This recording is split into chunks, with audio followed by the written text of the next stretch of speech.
Lance Russell down at the Memphis Mid-South Coliseum, where once again more than 10,000 people are gathered to witness all of the bouts and especially this big main event of the evening. Right now the introductions are underway for the main event contestants. Big Bobo Brazil at 292 from Benton Harbor, Michigan has been introduced. And now the controversial brash young wrestler who holds the Southern Heavyweight crown, Jerry Lawler, having just been introduced, and referee Bill Mack at Sam Bass holding the crown of King Lawler. Out in the center of the ring as we'll have the inspections and the instructions, and in just a moment we're going to be ready to go with wrestling action.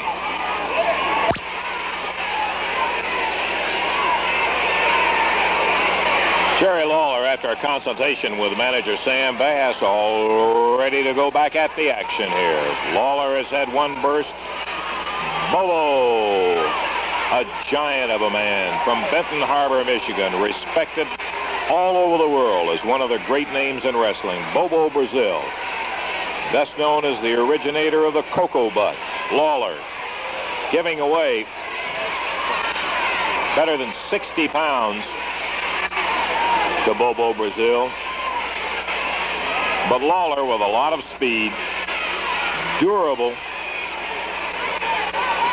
and sneaky. If you're not watching, he'll hurt you in or hurt you quick. Bobo Brazil moves in towards Lawler, and Lawler makes the mistake of making direct contact with Bobo.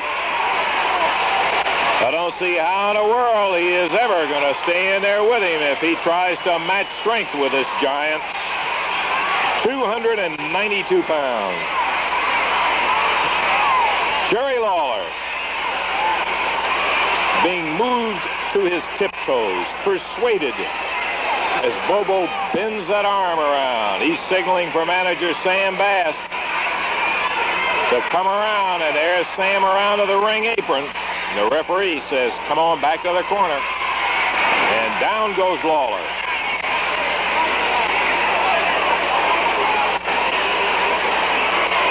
Bobo, who prior to the match told the fans, you give me your support and I'll bring Lawler home for you.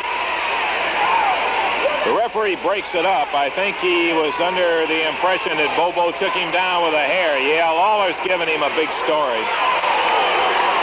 telling him about how Bobo took him off his feet with that hair.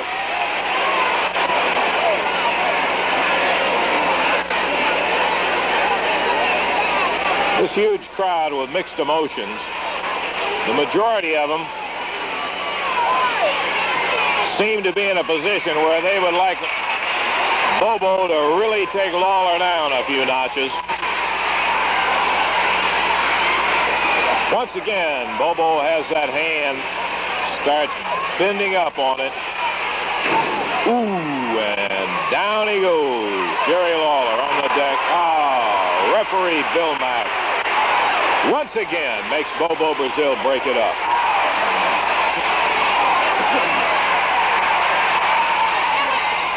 Bobo trying to tell the referee, no way he used hair.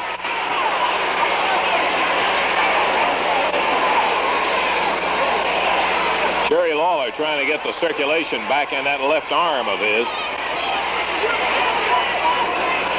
They're back to the center of the ring. And into grips. And once again, Lawler caught. And referee Bill Mack is over talking to Sam Bass when this time it was in fact Lawler who used the hair and took Bobo down, and that'll call for a break from the referee.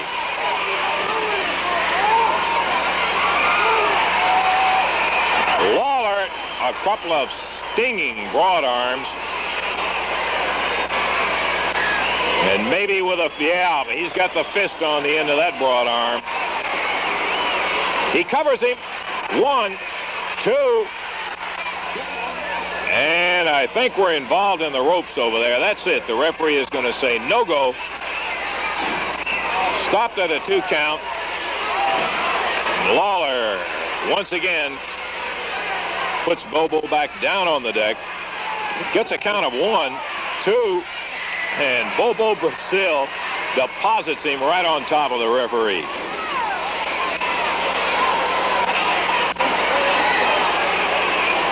Jerry Lawler brings him over to the ring apron. Sam Bass holds him down.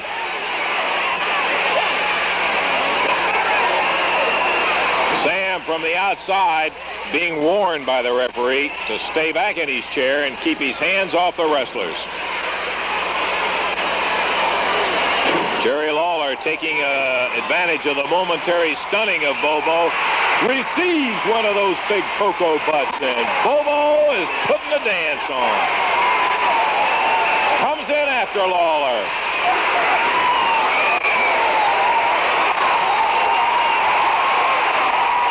He looks like he has Jerry bleeding. And the crowd on their feet. You may see that bid for a crack at the world title by Lawler halted right here. Here comes Bass in, and Bobo Brazil is trying to get Sam Bass to come in the ring because he is well aware that it was Sam Bass who prevented him from making that 10 count back in the ring. And now he's going after Jerry Lawler. Boom! There goes Lawler.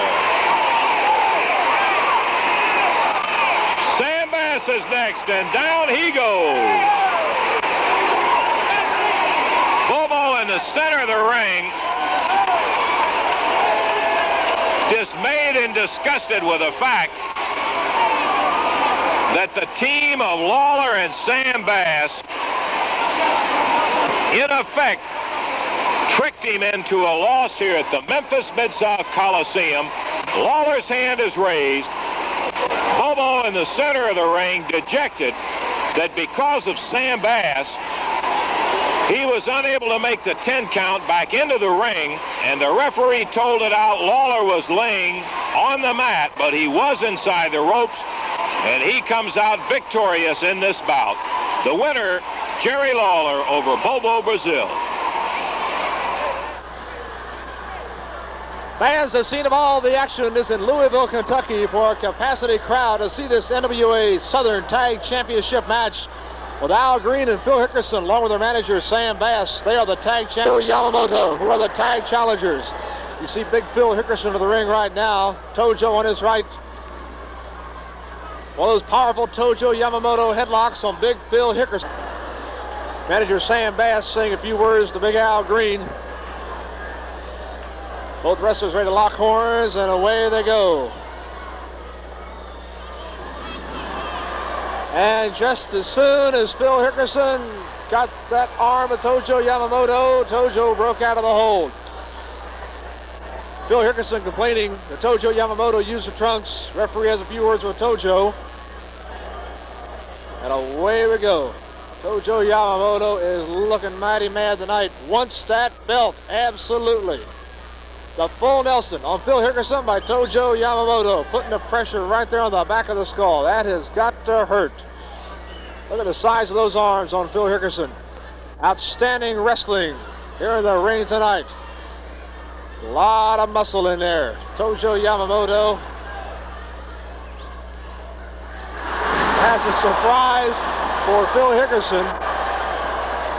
I don't know whether that pop picked up on the television camera here or not, but you could hear that thing all over Convention Center here tonight. Jerry Jarrett, Tojo having a few words. Referee says, come on, let's get going once again. This is one fall. A 1 hour time limit in this match for the championship belts.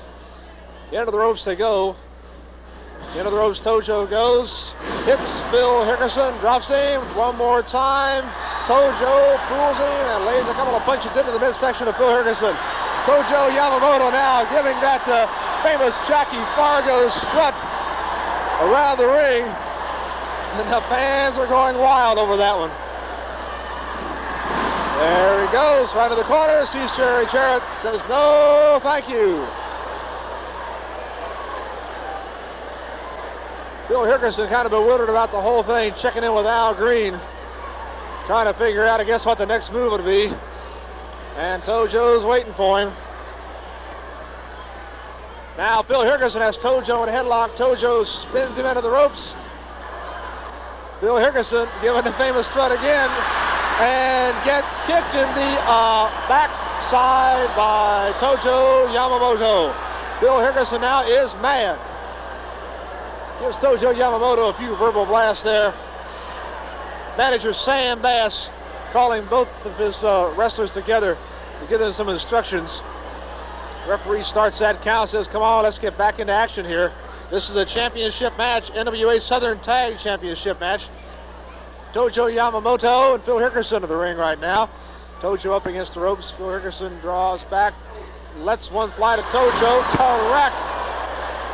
Let him have it right in the throat.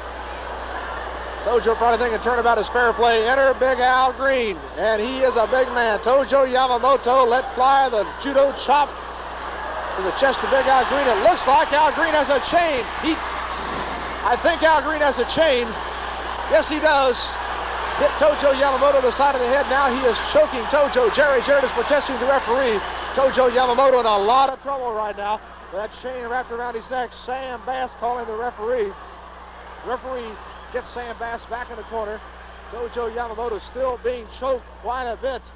You can probably see on your screen Tojo Yamamoto's head turning bright red. Jerry Jarrett enters the ring. Referee says no dice. Back to the corner. Jerry Jarrett protests to no avail. Now Phil Hickerson letting in with a barrage on Tojo Yamamoto. Takes over from Al Green. Still with that chain wrapped around his neck. The referee has not seen that chain yet. Phil Hickerson applying that pressure to Tojo. Tojo, as I said, is in a lot of trouble. Now Phil Hickerson passes the chain off to Al Green.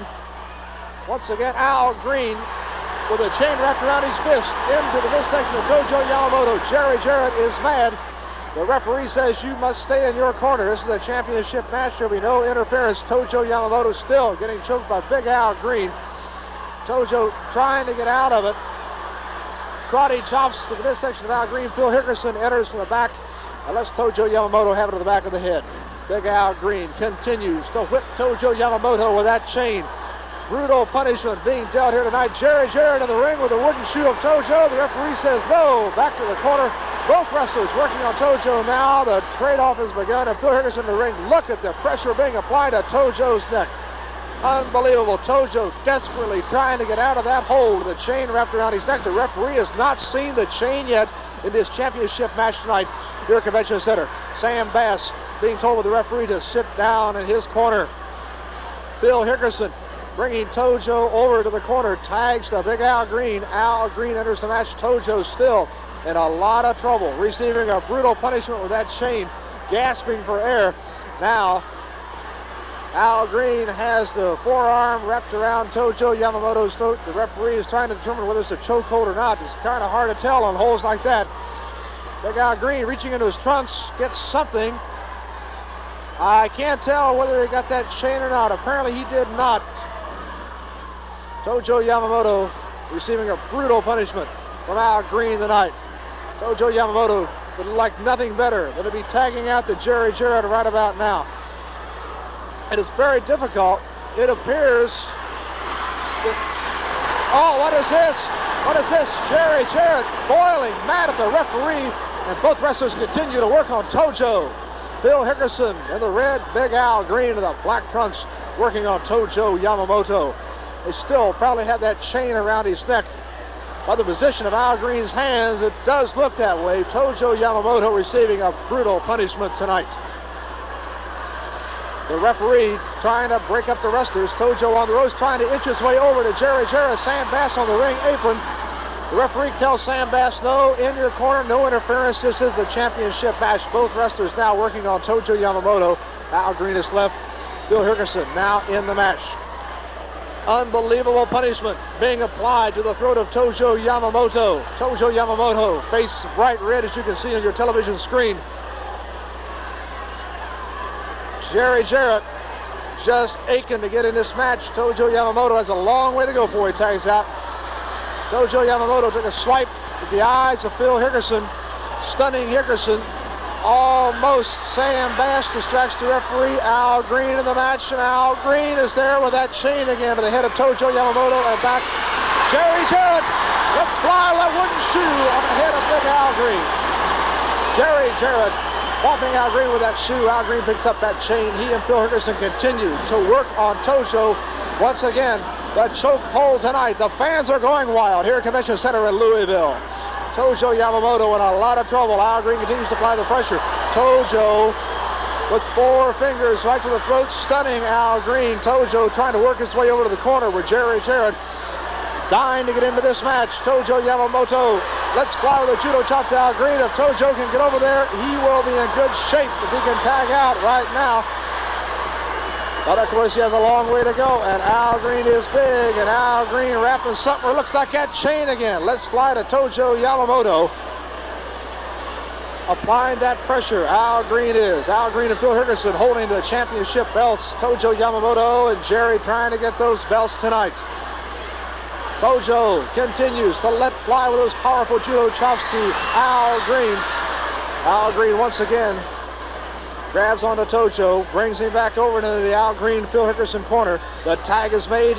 Enter the ring, Phil Hickerson. Tojo Yamamoto now has someone else to contend with. That is Phil Hickerson. Both Al Green and Phil Hickerson big. Jerry Jarrett is mad. Jerry Jarrett has got something. Jerry Jarrett has got that fist, and I don't know whether they got that chain or not, fans. I can't tell. There's so much excitement going on here at Convention Center tonight. But Jerry Jarrett is letting fly with that fist. Knocks Phil Hickerson out of the ring. Jerry Jarrett goes over, but did not tag Tojo, of course. Jerry Jarrett let fly with those fists right to the chin of Phil Hickerson. The tag is made. 10 minutes have elapsed in this match so far tonight in Louisville. Phil Hickerson, Tojo Yamamoto in the ring. Tojo, let's fly with the barrage of judo chops, stunning Phil Hickerson. Those chops are really hard to take. Tojo Yamamoto over the corner. He tags. The referee, Jerry Jarrett. Tojo Yamamoto's hand. That was a fight. Ladies and gentlemen, this is Sterling Brewer at Birmingham, Alabama, watching a championship match for the NWA Mid-America Heavyweight title. Don Kent, the title holder, is being challenged by former U.S. Heavyweight Champion Lou Thesz. Lou Thesz and Don Kent have been having at each other for several minutes now. This match is one fall. It carries a 1-hour time limit. Lou Thesz being whipped onto the rope, comes back. He's got Kent down. Sir Clements coming in, the manager of Don Kent, to stop at the back of Lou Thesz to give the advantage back to his man. Thesz has said that he'll use this match as a stepping stone to try to regain the U.S. heavyweight title. But first, he's got to get this title away from Don Kent. He is perhaps the most experienced wrestler that Kent has had to defend the title against thus far. The advantage has swapped places back and forth on several occasions. There's still a lot of time left in this match, and both of these men are in great condition. They can go in that ring for a long, long time. But I'll tell you, there's a lot of punishment being handed out in that ring right now. Lou Thesz with a series of rabbit blows and forearm smashes, coming off of the ropes, trying to straddle Kent, but Kent was ready for him. He got the fist up, caught Thesz right in the pit of the stomach and dropped him. Thesz got up slowly. He's groggy on his feet. Kent moving in, pounding away, but Lou Thesz coming back with a big right, drives Kent onto the ropes and into the corner. Lou Thesz, former heavyweight champion, working on Don Kent, trying to take the Mid-America heavyweight title away from him right now. Look out, Sir Clements reaching through the ropes, tripped up Lou Thesz. Thesz goes down. Kent taking advantage of it, stomping him in the head. Fans are anxious to see Don Kent defeated by anybody. They don't like his style of wrestling. He does not represent championship material in their eyes, nor does he in mine. Lou Thesz pulls him out of the corner, flips him to the mat.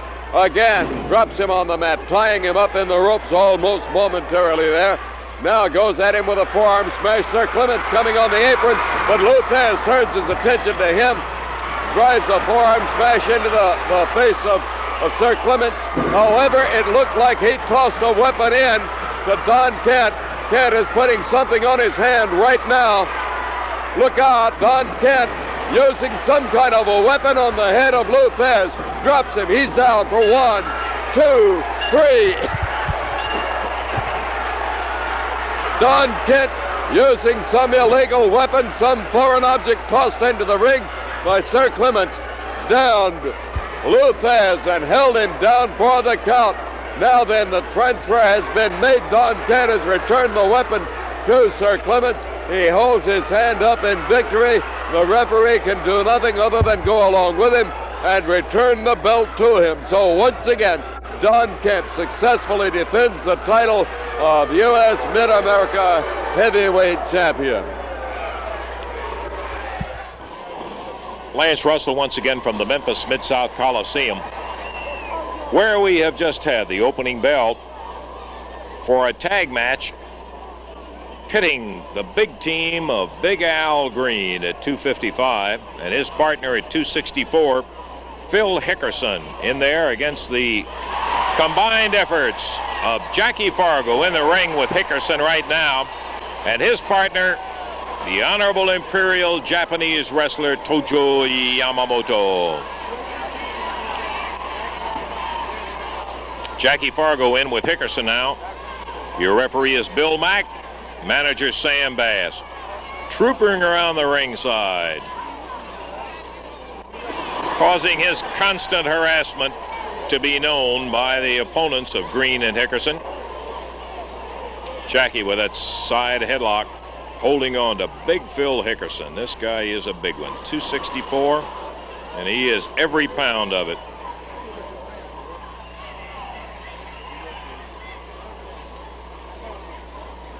Hickerson hammers Jackie into the ropes, and there it is, the famous Fargo strut.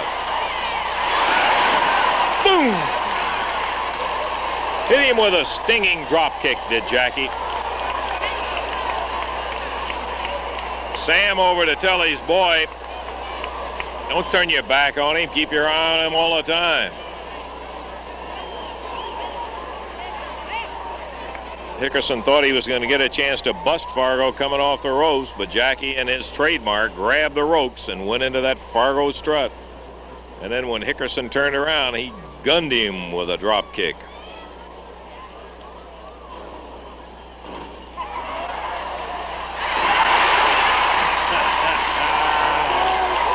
Phil Hickerson trying to mimic Jackie, and Jackie tagged him in his sitting down area. Here's Big Al Green.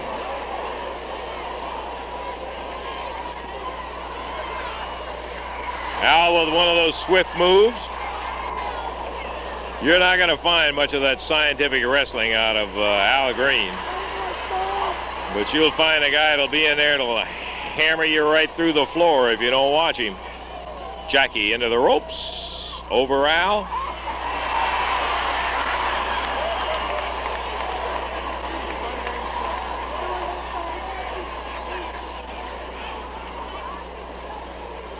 Jackie and Tojo having a little conference right at the moment, as referee Bill Mack lets Sam Bass know that the place for him to stay is right down in that chair at ringside, and it'll be a miracle if he does. Ooh, there's that clubbing right hand from Al Green.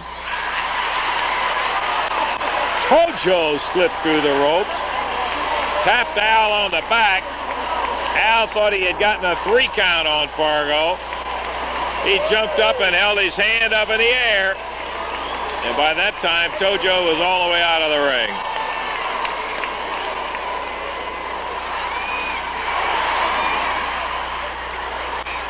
Uh-oh, Al caught in the corner between Tojo and Jackie. A whip. Tojo downs him with a chop.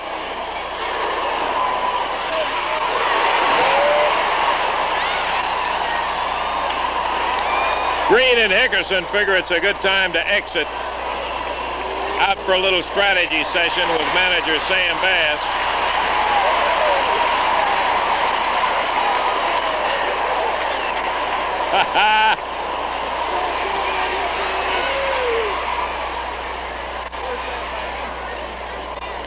Tojo Yamamoto.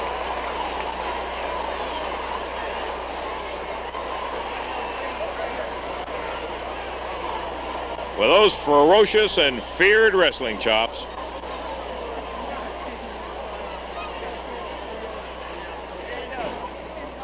Big Al back at him again. Boom! Tojo ducked, and Green's partner Hickerson took the brunt of the blow.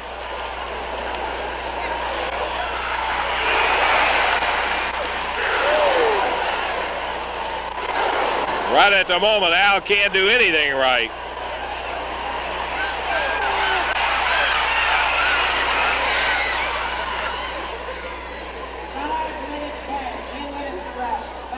Five minutes having gone by, 10 minutes to wrestle in this one fall, 15-minute time limit bout.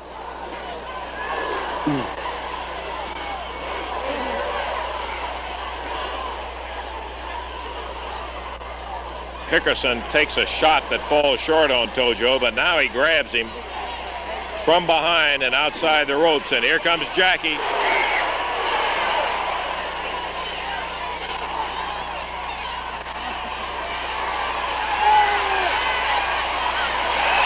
Oh, Sam. Tojo being held in the corner, got a shot at Sam Bass, and he took it.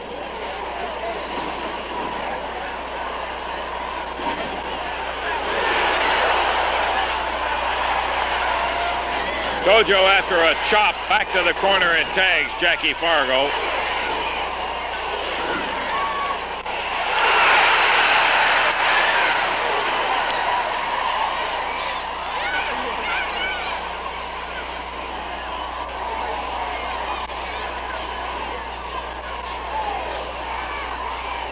Big Al working on Jackie now, brings him over where Sam can take a cheap shot at him from outside the ring. Ooh. While the referee is having a discussion about staying out of the ring with Tojo, Al runs Jackie right smack dab into that chair.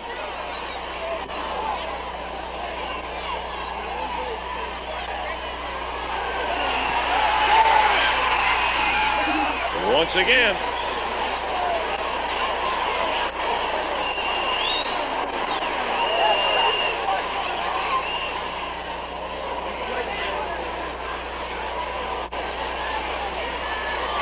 Big Al continuing to pound Jackie.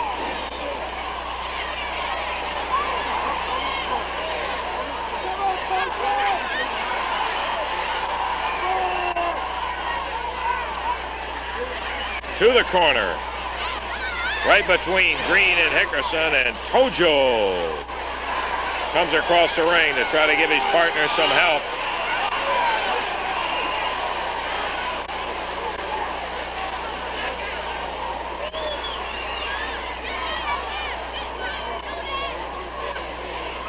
Green clubs away on Jackie Fargo.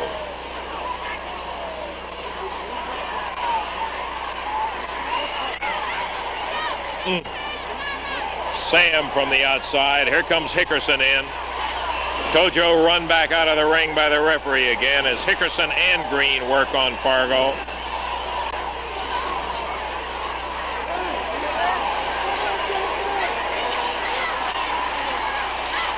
Jackie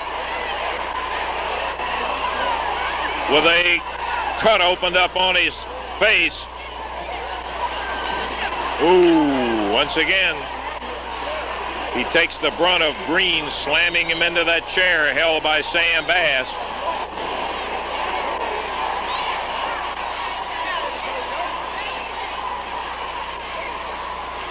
Phil Hickerson, Al Green, both working on Fargo.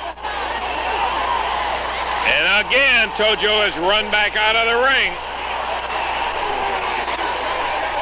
Sam from the outside of the ring, and here comes the referee to break it up. And there's Tojo right back in on it.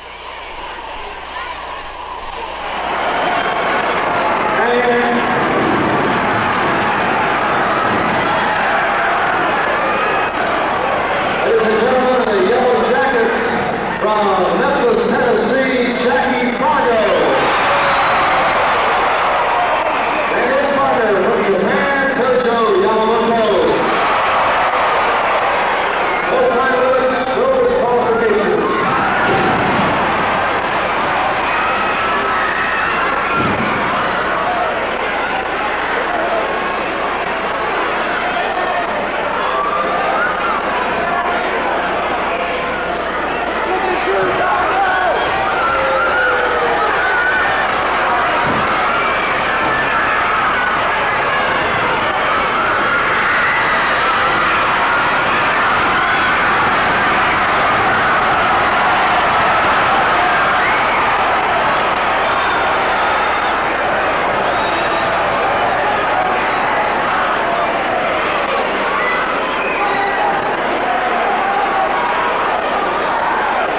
watching a fantastic tag battle that puts Joey Rossi and Bearcat Brown in the ring against Chris Gallagher and Don Kent. They have as their manager Jimmy Kent, the manager of Don Kent and Chris Gallagher. This is a grudge battle that grew out of a match that I saw take place on television recently.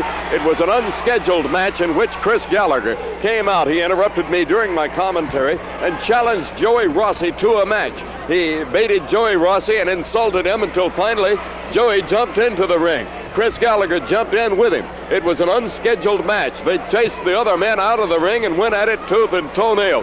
Joey Rossi was getting the best of him. He had him caught in the sleeper hold. Don Kent came rushing to the ring, and the two of them proceeded to beat up on Joey Rossi. Then, out of nowhere, Jimmy Kent came rushing to the ring. I thought he was coming to Joey's rescue, but he jumped in and sided with Don Kent and Chris Gallagher. The three of them then began to pound on Joey Rossi. Several wrestlers came to the ring trying to get things squared away. Finally, Bearcat Brown came in.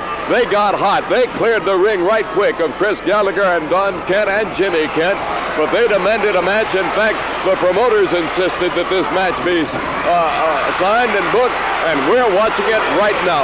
It's been going on for several minutes. Don Kent, his face is bleeding. He is a mask of blood. He's coming into the ring now. Bearcat Brown unloads on him. Chris Gallagher goes down. Down goes Don Kent. Bearcat Brown going wild, swinging wild at Chris Gallagher and Don Kent. Jimmy Kent is at ringside. Jerry Vinson, the referee, having his hands full, trying to keep one man in and one man out on each team. Look at Bearcat go using that headbutt on Chris Gallagher. Gallagher is down. Don Kent comes in, kicking at Bearcat Brown at the back of the neck and the back of the head. Joey Rossi watching from the apron, ready to come in at an instant's notice. Bearcat goes up high. He gets up above Chris Gallagher, brings that big black leg down on top of Gallagher's head and puts him down hard. What a fantastic match we've been having here this evening. The time limit is 15 minutes on this match. I hope that we have filmed enough to get the conclusion of it for you. Bearcat Brown with that drop over leg lock of his. A very famous hold that he uses so effectively. Chris Gallagher knows how effectively he uses it right now. Don Kent trying to slow things down, but Bearcat sets him up again. Let's watch it. Here he goes, up and over and down he goes. The fans on their feet, they're going wild. A packed house here this evening, enjoying these matches. Joey Rossi comes in to put Don Kent down. Don Kent has been slowed down considerably by the blood in his eyes. Bearcat or Joey, one of the other, or maybe both of them, contributed to a gash on Don Kent's head.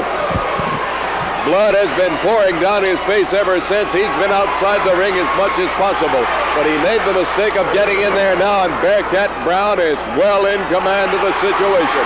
The fans urging him on. Here he goes. He's setting Don Kent up. Jimmy Kent balancing himself on the ropes. Joey Rossi bouncing the ropes. Drops Jimmy Kent onto the apron. Bearcat comes over on the leg of Don Kent. The tag is made. Joey Rossi coming into the ring, grabs Don Kent, drags him back to the center of the ring. Chris Gallagher coming in. Joey's ready for him. Cuts him down with a right. Hangs him up on the ropes. Jimmy Kent moving around the ring, looking for an opportunity to get in and do something, anything to help his team.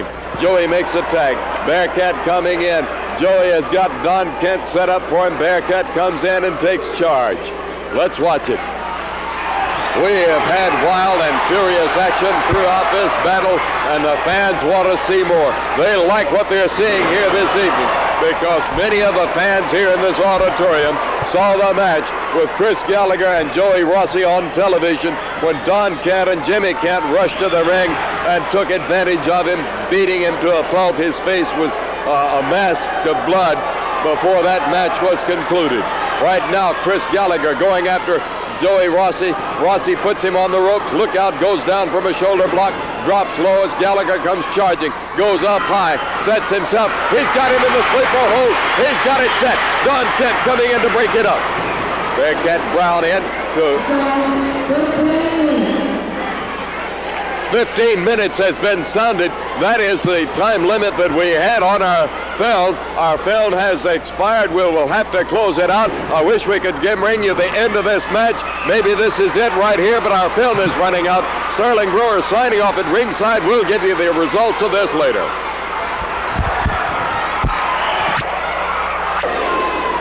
Ladies and gentlemen, Sterling Brewer once again reporting from the Birmingham City Auditorium, where an NWA Southeastern Tag Championship match is in progress. George Nick Goulas and Rufus R. Jones, holders of the belt and the title, have been challenged by the team of Bobby Main and Charlie Fulton under the management of Sir Clement. A wild and rough match we have had here. It's one fall, 1 hour time limit, so there's plenty of time for a decision on this. George Goulas, wearing an elastic bandage on his left arm, just took some punishment as Bobby Main came over the ropes to land on that arm as Charlie Fulton was holding it out for him. Rufus R. Jones has had the fans on the feet. Fantastic team, Rufus Jones and George Goulas, but they put the titles on the line, and I'll tell you what, they're in danger right now because these challengers, Fulton and Main, are nobody's pushover. They're rough and they're rugged, and they'll do anything to win that title.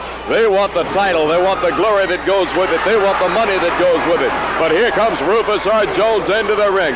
George Goulas and Rufus Jones will do all that they can to protect those titles. A wild match has been in progress all along. This capacity crowd here at the City Auditorium in Birmingham, Alabama, has been on their feet more than they've been in their chairs watching the action. I invite you to watch it right now as George Goulas pounds away at Bobby Fulton, I believe it is, Bobby Main it is, rather, and Charlie Fulton just hurled from the ring by Rufus R. Jones. Look at him stalking Main in the corner. He puts her right to the midsection, uses that headbutt of his so effectively, he puts Main on the mat. Now he turns his attention to Fulton. Fulton taking a pounding from Rufus R. Jones. George Goulas watching, ready to come in at instant's notice if it needs be. Now the tag is made. George Goulas coming into the ring. They're determined to defend these titles. Look out, there's blood on the face of Fulton. Apparently that headbutt from Rufus Jones opened a gash on Fulton's head. He is bleeding profusely. Up on the ropes goes Sir Steve Clement. He comes off of the ropes with that umbrella, hits George Goulas in the back of the head. He felled him like a tree going down. The bell is sounded. The referee, Bob Holland, has lifted the hand of Rufus R. Jones, signifying disqualification of Sir Steve Clement's team for outside interference. The fans go wild, cheering it. George Goulas on his feet. He's groggy, but he knows where Sir Clement is, and he's after him with that umbrella. Now he goes after Main. And Fulton taking a pounding in the corner from Rufus R. Jones. George Goulas going wild with that umbrella. He's after Fulton. He's after Main. He's after Clement. He's chasing him through the crowd. They head back toward the dressing room. The crowd is clearing out of the way. George Goulas going wild. Here comes Fulton, charging toward the dressing room, his face a mask of blood. George Goulas and Rufus R. Jones after him. They're out of camera range now. We're out of film, but the official decision was disqualification of the team of Main and Fulton by referee Bob Holland. Therefore, the title remains with George Nick Goulas and Rufus R. Jones, the Southeastern Tag Team Champions. They're on the stage here now. Now we can pick them up just a little bit. We're just about out of film. Taking the chairs from the crowd. George Goulas walking this way. Congratulations, George. We're out of film, but I'll thank you and congratulate you. That's it for this off. For a jam-packed crowd, a bull round match. Jackie Fargo, Jerry Lawler, and it again.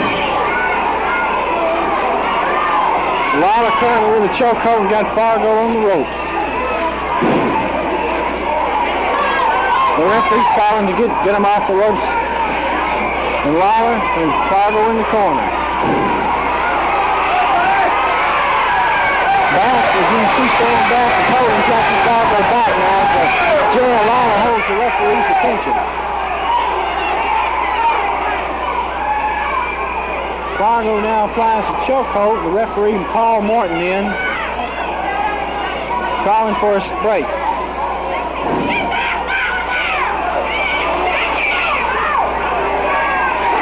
Fargo comes back with forearm smashes. Lawler into the ropes. Now Fargo with a choke. The fans at the fairground love it.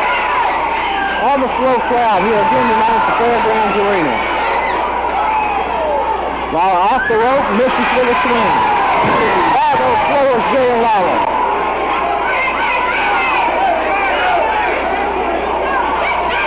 Jackie Fargo with a knee lift to the chin of Jerry Lawler.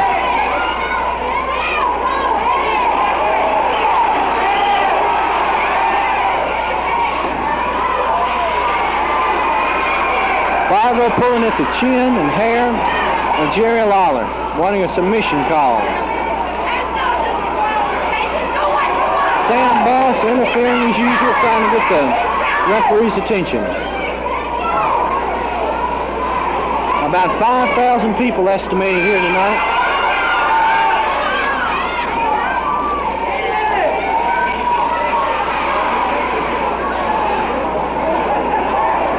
Fargo pounding at the head of Lawler. Lawler is down.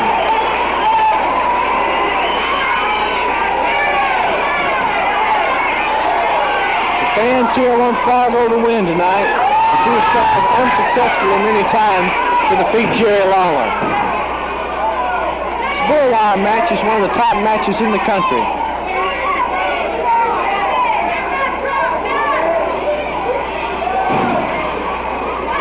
Lawler with forearm smashes to the chin of Fargo. Fargo back.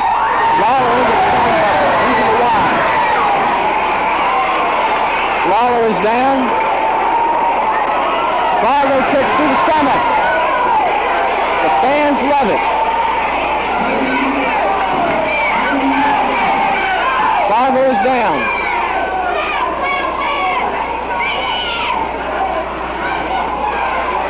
Once again, Fargo goes to the neck hold, holding Jerry Lawler to the mat. Sam Bass stopped in the ring as usual.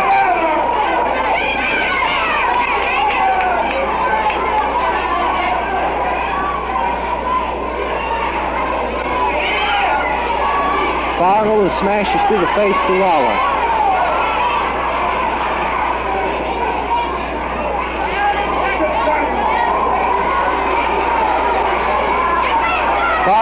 Fargo in pursuit of Lawler, who seems to be a little bit dazed at this point. Fargo continues with the punishment to Jerry Lawler. Sam Bass appears to be giving Lawler something. We can't see what it is. But whatever it was, he just used it on the head of Fargo. Now look, the object has now been placed in Jerry Lawler's trunks. The referee's calling for a search. Sam Bass, the manager of Jerry Lawler, the Southern Heavyweight Champion, just used an object to floor Jackie Fargo. Continuing now with the punishment to Fargo's head. Lawler goes to his trunks again. We can't see what it is. Bang to the Fargo's head again. Fargo is down.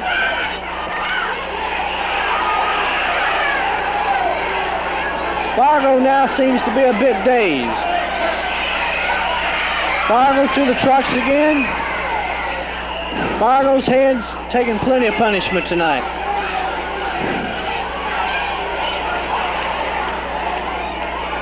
Referee Paul Morton calling for a break on the ropes.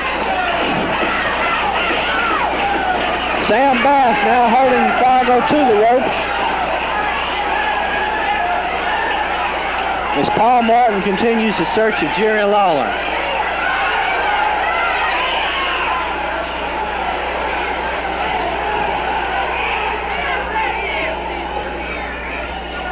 Fargo bleeding. Fargo's head's been opened up. Blood flowing from the head of Jackie Fargo as a result of the punishment taken. Fargo trying to come back. Lawler with forearm smashes to the chin and stomach, body. Lawler continuing. Lawler calling for Fargo to meet him, and Fargo's dazed and unable to come back. Jerry Lawler, one of the roughest and toughest wrestlers in America.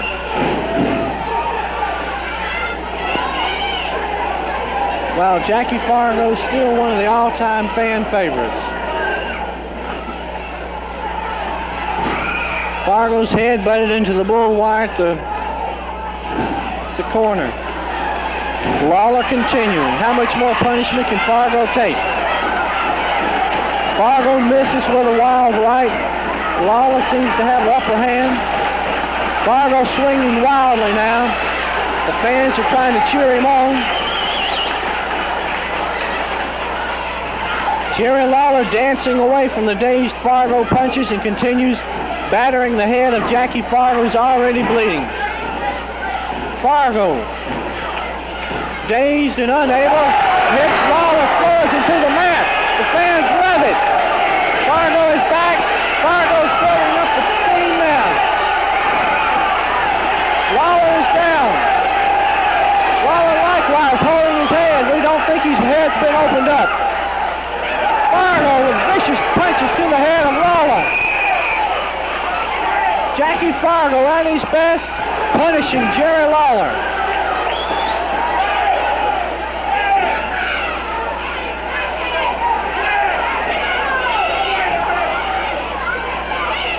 Fargo smashes the head of Jerry Lawler. Lawler seems to be dazed. Fargo continues. Referee Paul Martin calling to break it up, but Fargo continues his assault on Jerry Lawler. Sam Bass helpless at ringside due to the bull wire restricting him from getting into the ring to help the king, Jerry Lawler, who seems to be ready. Lawler is down again.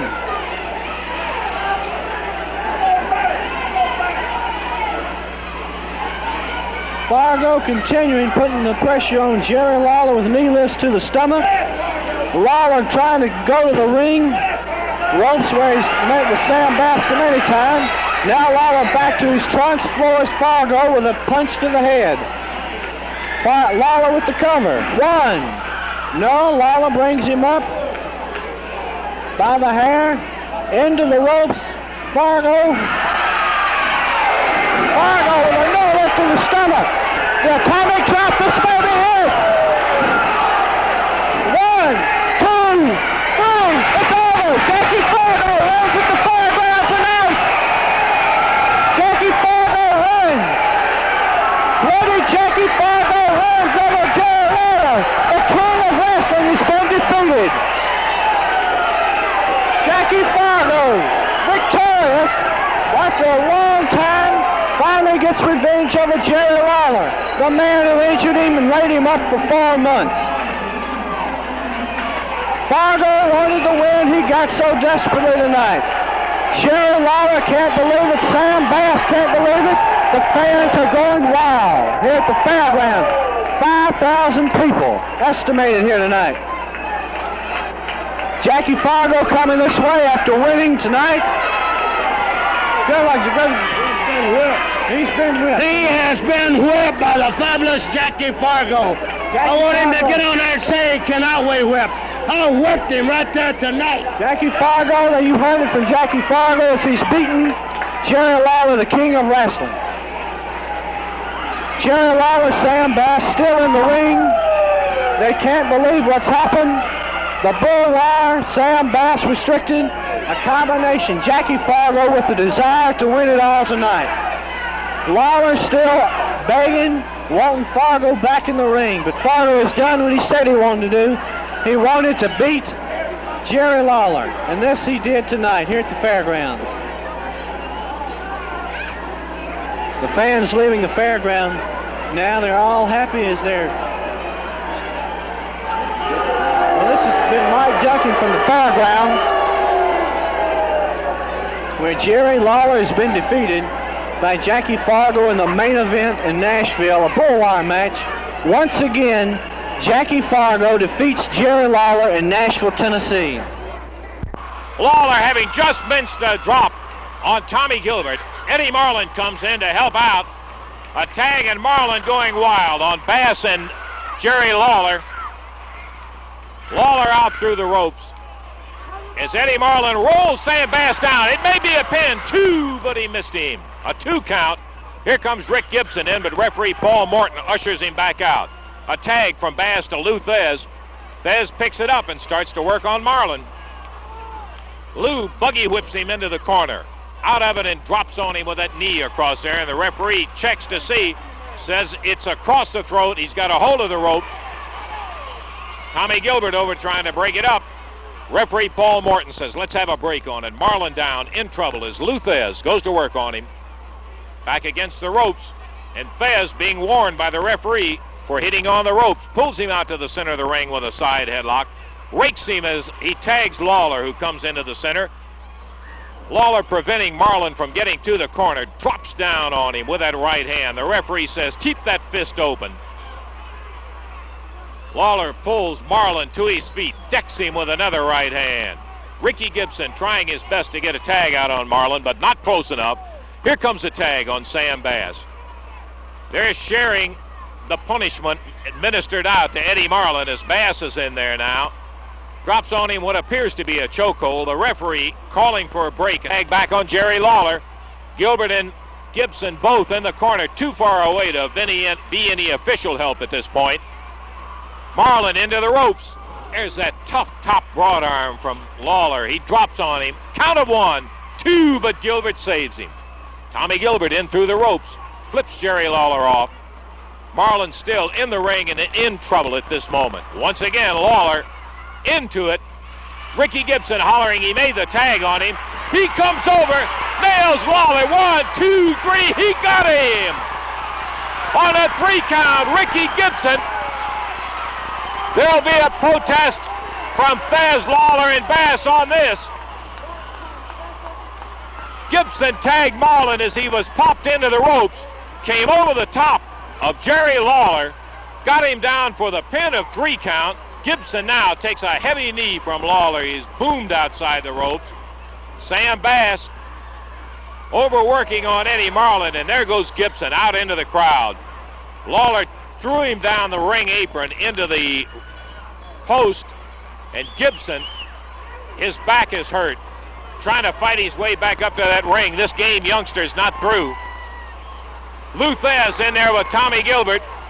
Bass paired off with Marlin, and Lawler, a guy that he's been looking for, in Ricky Gibson. He's got Gibson's head split open. Lawler continues to administer the punishment to him. Pounds on him. The bout is officially over with as a pin from Ricky Gibson on Lawler. But Lawler, getting his revenge on him, split his head open, continues to work on Gibson. Lou Thez still with Tommy Gilbert. Sam Bass on Marlin, and here comes Gibson back. He booms Lawler over the ropes, knocks him over the top rope and out onto the concrete floor of the Coliseum. The bell sounding, trying to get a little order restored here. The bout is officially over with. Gibson going out through the ropes after Lawler. The referee grabs him. Tommy Gilbert and Eddie Marlin trying to keep him back in. Lawler trying to get to him now. Marlin kicking away at Lou Thez, trying to keep him back. Lawler holds his hand up in victory. No, sir.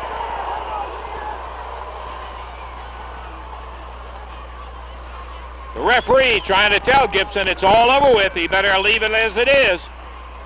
Lawler going back to the dressing room, but the referee officially holds up the hand of Tommy Gilbert, Eddie Marlin, and Rick Gibson, while Gibson still trying to pull loose from his partners and the referee to go after Lawler as he heads back to the dressing room.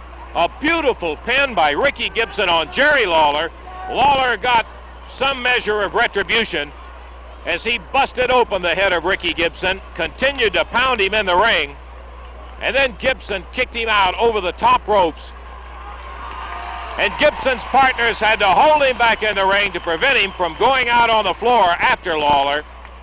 The official decision comes out to the side of Tommy Gilbert, Eddie Marlin, and Ricky Gibson in a great 6-man bout. And that's it, a sensational bout. Gibson still taking a look to see if Lawler's gone. He has. And the referee comes over and says, come on, Rick, that's all for this night. Back to the dressing room. A great bout in this victory tonight that belongs to Marlin, Gilbert, and Gibson. Ladies and gentlemen, this is Sterling Brewer, ringside in Birmingham, Alabama, before a packed house. In the ring right now is the Sheik. His opponent, Steve Kovac, is on the floor. This match has been going on for several minutes. The minute that Steve Kovac hit the ring, he went after the Sheik. The Sheik was in there with a steel chair. Kovac took it away from him, used it on him. He drew blood right away. The Sheik's head has been bleeding since the opening bell of this match. It's been hard fought from start to finish. The Sheik has used some foreign object on Steve Kovac and continues to do so despite the cautions of the referee. The referee starts the count, he breaks, backs away, then comes in again. The fans have been buzzing ever since this match got underway. Steve Kovac up against the Sheik. The Sheik who's been running wild over all opposition. The Sheik, the fire maniac, the pyromaniac who throws fire on his opponents, is catching fire right now from Kovac. Kovac let him have a big right. He lost his weapon for a moment. The blood is flowing from the head of the Sheik. The Sheik, always a wild man, but he's going wild for a different reason here this evening as Steve Kovac goes to work on him. The Sheik trying to leave the ring. Kovac helps him into the corner post. The Sheik is groggy. Kovac has got him on the ropes in more ways than one. Kovac, the big man from Canada, has been having his way with the Sheik for several minutes now. The Sheik coming back. There's blood on the face of Steve Kovac. I don't know whether he's bleeding or whether it's coming from the Sheik. Kovac lashes out with a big right. He's groggy, but he can still aim and he can throw that fist. You saw him do it twice. Now the Sheik on the ropes. He's caught in the abdominal stretch. Let's watch it. Kovac, he's big and strong. The Sheik used some object on him. He pulled some object from his... A fireball was thrown at Kovac. He ducked it. Kovac knocks him down. He's on him. 1, 2, 3. Kovac starts to count. The referee was knocked down. Kovac is counting himself. The fans agreeing with him. He's been held down long enough to count him out 4 times over. Still, the referee has not seen him. Kovac's going after the referee. The referee was knocked down. Kovac wants to get him back to see what's going on. The Sheik on his feet. Look out, he's gone in his trunks. He goes with a weapon after Kovac, drives him through the ropes into the fans at ringside. What a wild match we've got going here this evening. The fans on their feet. The Sheik stirring up things from the minute he entered the arena. Kovac now groggy outside the ring. The Sheik inside, holding up his hand, proud of himself. Kovac shaking his head, trying to get in. A count of 10 was given. The Sheik is in the ring alone. Kovac has not returned. Now he's coming back in, but the count of 10 has been completed. Kovac coming after the Sheik, but the referee, I believe, held up his hand. I believe the Sheik was given the victory because Kovac was unable to answer the count. On the floor they go. The battle goes on. The match is over, but the battle goes on. Look out. Kovac missing with a steel chair that would have taken his head off. The Sheik leaving the ring. Kovac after him. The Sheik leaving. The fans are clearing the way. The Sheik wins again as Kovac is unable to answer the count. 15 minutes past with 45 minutes to go. Mr. Wrestling 2 down on the floor as Lawler has put him back there, but not before in the early stages of the match. Mr. Wrestling 2 has really let Lawler know that he is in for one of the toughest bouts of his life. Mr. Wrestling 2 back in the ring again, almost with one leg hanging on the rope, and Lawler going to work on him. The referee walks over and taps Lawler on the shoulder. He calls for the bell to be rung. He is disqualifying Jerry Lawler. Lawler does not realize at this time that the referee has disqualified him and raises the arm of Mr. Wrestling 2, and Sam Bass is livid. He comes screaming in. The referee explaining that he saw him up on the top rope and dropping with that elbow. Lawler and Bass go after Mr. Wrestling 2 now.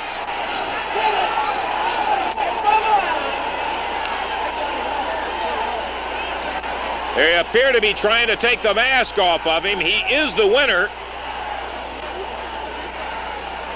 He gets outside the ring, and Sam Bass follows him.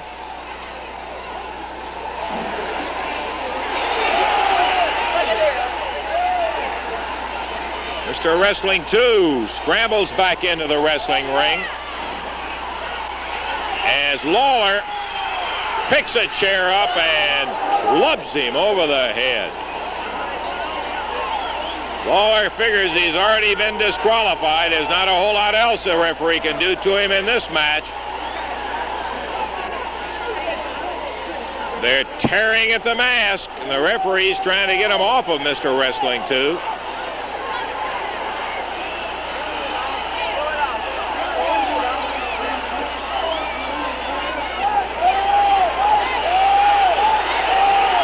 Mr. Wrestling 2 not going to be sitting there idly by as he storms both Bass and Lawler.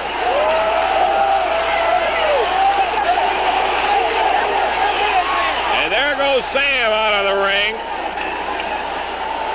Lawler hit him a real shot in the head with that chair with Sam holding him. Mr. Wrestling 2 had broken away from Sam. And while he is at his back turn, Lawler tagged him one. The referee of 17 and a half minutes. Mr. Wrestling 2, the winner of the match, Jerry Lawler, heading out of the ring. The loser, despite the enthusiasm for some of his followers, he was disqualified. And so there you have it, a determined bid by Jerry Lawler goes to a disqualification as Mr. Wrestling 2 defeats him in the bout tonight. This is Lance Russell at the Memphis Mid-South Coliseum. And Jerry Lawler is in trouble, no question about that. He's been in trouble several times in this match. He's had Sam Bass on the ropes a time or two, but right now, through the combined efforts of all three men, Jerry Lawler is definitely in trouble. Count Drummer working on him, puts him off the ropes, comes back, a back body drop high out on the mat. Goes Jerry Lawler as the Count continues to work him over. Made a motion that time. He wants him to set up the old knee, and into that knee of Sam Bass goes Jerry Lawler. The Count is being... No, I thought he was coming out, but he's still in there.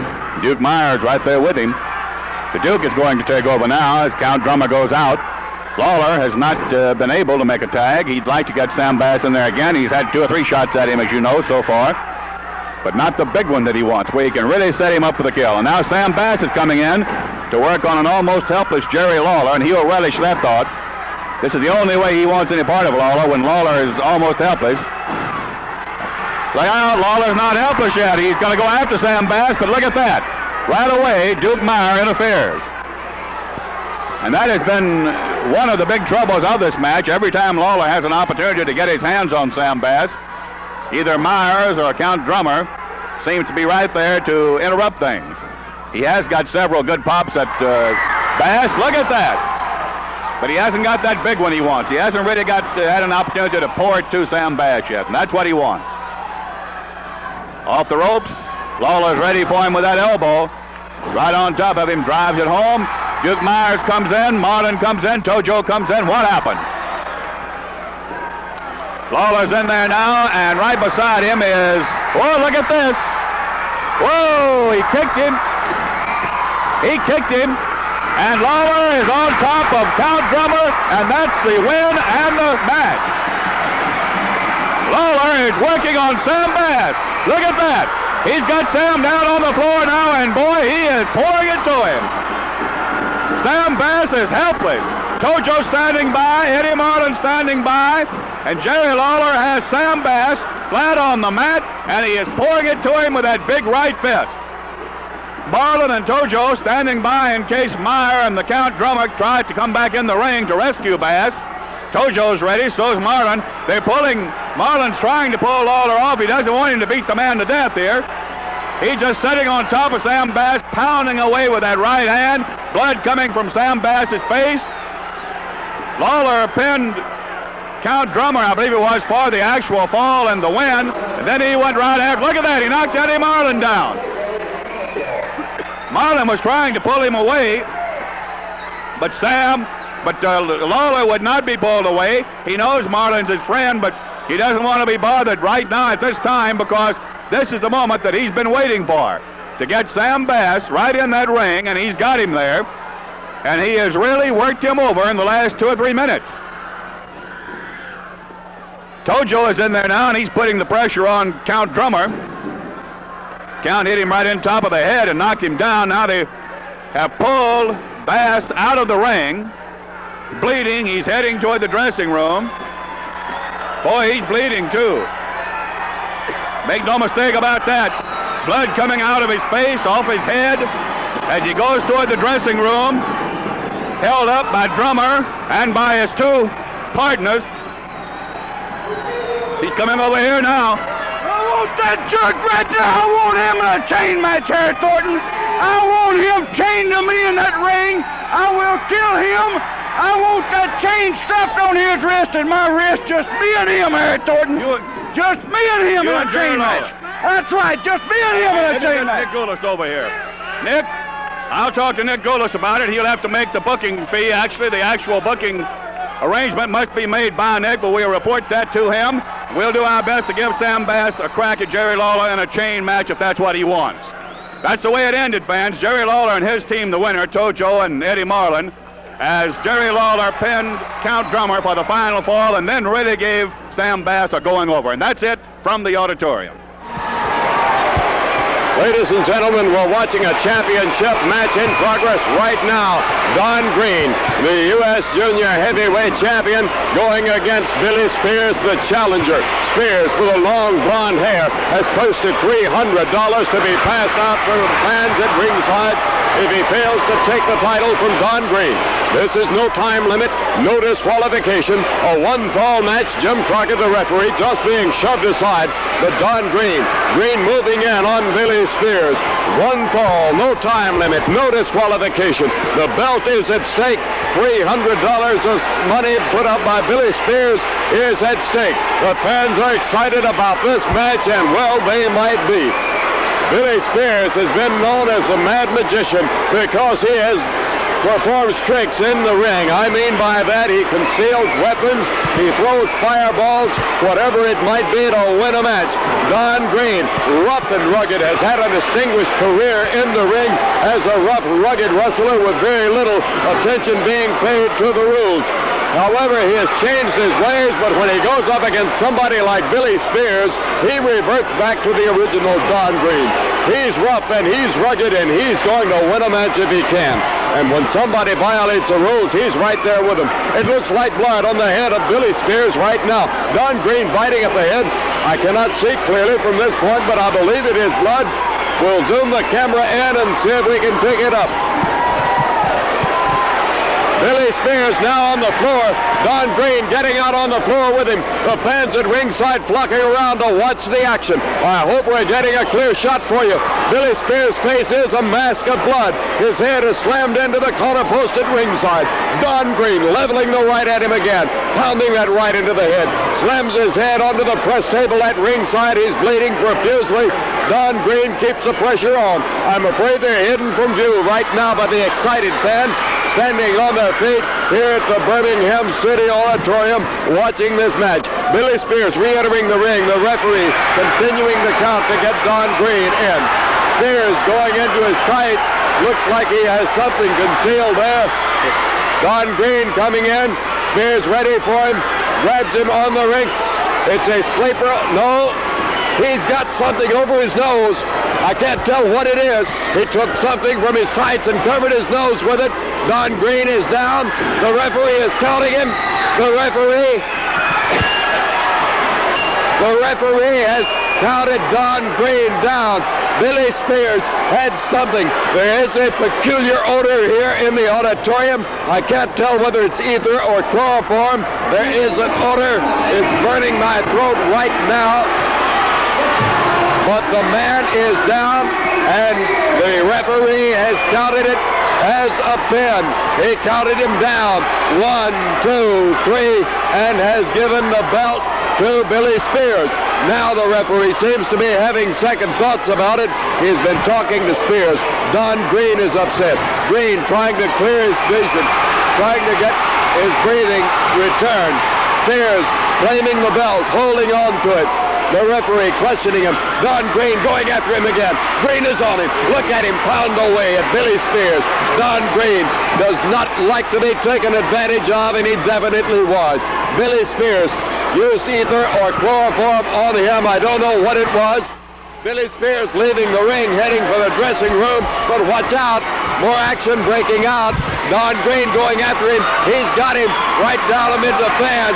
He's got him in a headlock, leading him back toward the dressing room. The decision has been rendered by the referee. It will be in the hands of the NWA, but right now the battle goes on. We'll try to get a light on it to give you a little more vision of what's happening. Billy Spears is slammed into the wall as Don Green pursues him back to the dressing room. The referee trying to keep them separated. Now then, Billy Spears heading for the dressing room. Don Green coming onto the stage. He has been defeated. The belt has been taken away from him. It was stolen from him. He has something in his hand showing the promoters what it was. Our time is about out on this film. I hope you've enjoyed this match here. We'll let you know the final outcome later.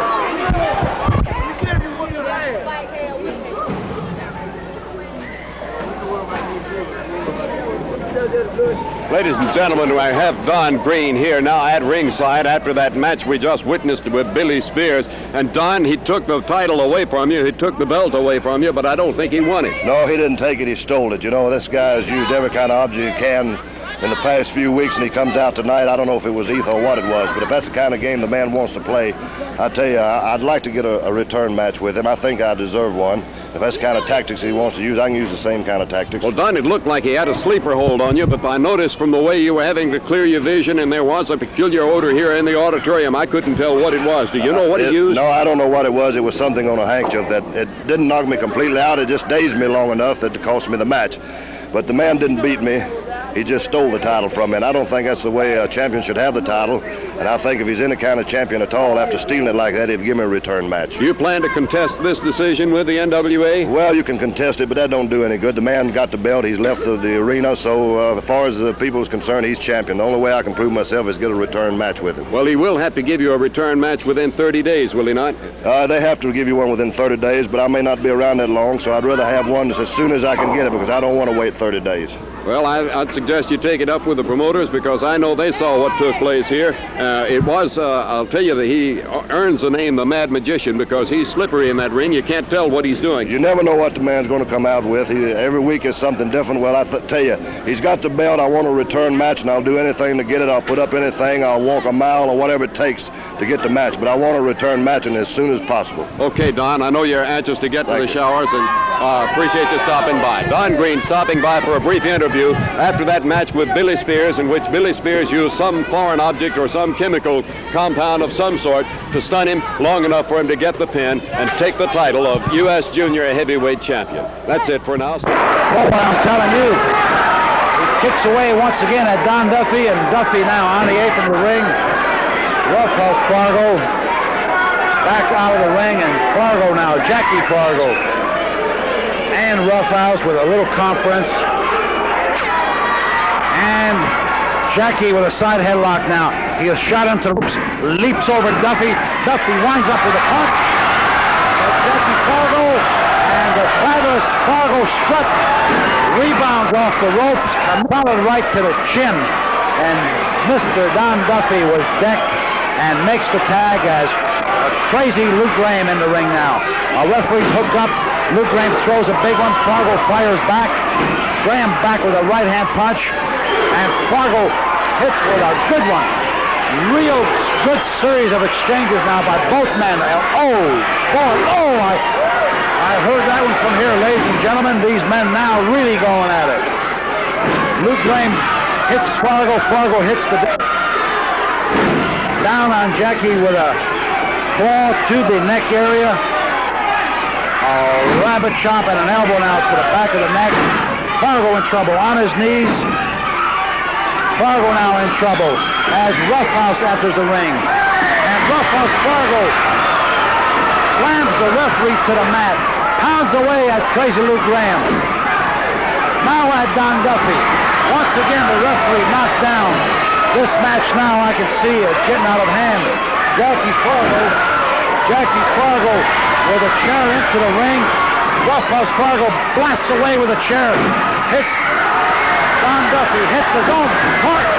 He hit Jackie Fargo. Roughhouse Fargo hitting Luke Graham, and now hits his own partner once again. Hits Don Duffy. I believe both men have been injured by the chair. Yes, Don Duffy, I see, has been cut. He is bleeding. And Luke Graham also bleeding. Both men bleeding. Excuse me. Both men bleeding as Roughhouse Fargo continues to punch away at Luke Graham. Now back to Don Duffy. Grabs him by the hair, shoots him through the ropes and onto the floor. The bell has sounded, but the action continues. Roughhouse swings at his own brother, Jackie Fargo, and Fargo bangs away at the head of Luke Graham here at ringside in Nashville, Tennessee. His head a bloody mass. He really has split. A bad cut on Luke Graham's forehead, blood pouring from the cut, which I believe he received after he was hit by a chair. Luke Graham cut badly, leaving the ring now, headed back for the dressing room as Fargo and Roughhouse Fargo still not content with what has happened, has chased him back to the dressing room, and I believe we will have to wind this up. We'll be back with more wrestling action after a brief pause. This is Len Rossi at ringside at the Fairgrounds, Nashville, Tennessee. We're set ready to go as the fabulous Fargos, Jackie and Roughhouse, come walking into a jam-packed 11,500 people in the Coliseum, and there's the Roughhouse. He's on the floor. He's got his track shoes on. William Colt, the valet, preceding his brother, and he almost got run over. Rough nails Colt down on the floor. Dundee in and out of the ring. And as usual, when Roughhouse is around, it's pandemonium. Jackie trying to slow him down. Referee Paul Morton tells Jackie he better get him back up in that ring. The bell hadn't sounded is one thing that saved him at this point. And Dundee is draped over the table by Roughhouse. Completely unorthodox, wild and woolly type feller, I want to tell you, is this Roughhouse Fargo. Jackie gets him with a tackle, nails him from behind and slows him down in the center of the ring. We hadn't even really started it yet, and old Roughhouse has already run him out of the ring 4 times. Dundee says that's all for him. He's going. Colt and Dundee head back towards the dressing room as the crowd starts booing. Referee Paul Morton looks like he might like to join them, but he knows doggone well he's got to get back up in that ring and get them back in the ring or disqualify him and get it all over with right now. Jackie is holding Roughhouse back in the corner at the present time. Never claimed to be much strong on that scientific wrestling, but boy, I'll tell you, that Roughhouse will stir it up like a tornado. And referee Paul Morton cautiously climbs through the ring. He didn't want to get caught in a wild and woolly swing. There's the introductions from down at ringside as Roughhouse gets loose and comes after Bill Dundee. When Roughhouse is in the ring, you don't very often jump up there and do your announcing from the ring, or at least you don't stay there. Jackie has referee Paul Morton kind of trapped in the corner. Jack's not doing anything, he's just leaning against him. Ruff jumps up on the rope, and he's giving them all kinds of signs, which I think probably you understand. And Roughhouse backed up Paul Martin came out of his hiding place behind Jackie. And Roughhouse took off after him. Yeah. One of the less inhibited wrestlers you'll ever see anywhere. And I have to repeat, I'm not so certain that I use that word wrestler correctly in there, because Ruff is really a brawler, first class. Looks like we're about to settle down. The announcements have been made, and we're about ready to go with action in this one fall 60-minute time limit tag match.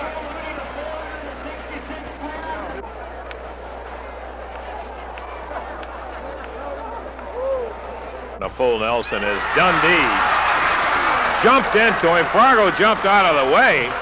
He flipped Colt straight over to Dundee as he was falling back down because he had grabbed him right up around the neck. And Jackie moved out of the way, and now William Colt, the valet, brother of Chris Colt, comes over and has a word to say to Dundee. And Roughhouse has them scattered in every direction, including the referee. Referee Paul Martin says, I don't want to talk about it. Back up, back up. Jackie comes over and says, come on, Ruff. Let's not lose this one on a disqualification.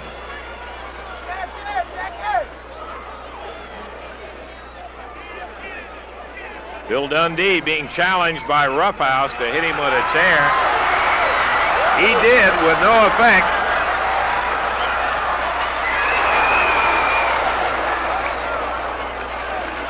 And now Roughhouse says, come on, turnabout's fair play.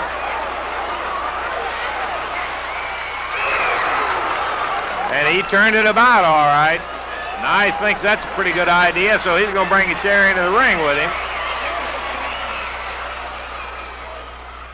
Ooh, yes. And Roughhouse horse-collared him with it that time. Cold out of the ring and down on the floor. We're having a little trade about here.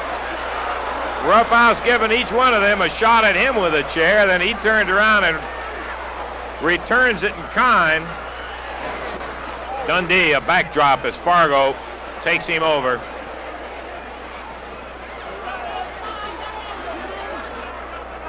Chris Colt holding Fargo along with William Colt outside the ring. Roughhouse being run out by the referee, and Dundee and Colt one in and one out of the ring working on Fargo. This is a one fall 60-minute time limit bout. Roughhouse, now all four are in the ring. And Roughhouse pounding away on Colt and Dundee. Uh-oh, that could be it. Yep. Roughhouse hits referee Paul Martin, and he may be in a little trouble over that. Into the corner goes Dundee. Really catapulted out of the ring. And William Colt put up on the top rope, and Roughhouse, just to finish things off since he's already been disqualified, he nails the valet, William Colt. And he goes over to tangle with Chris, and now Dundee racked up in the corner on top of Chris Colt. Roughhouse holds him in there, jumps aboard. Wild and woolly, uninhibited Roughhouse Fargo. He's helping Dundee and Colt down, but not for the purpose of being friendly, I can assure you.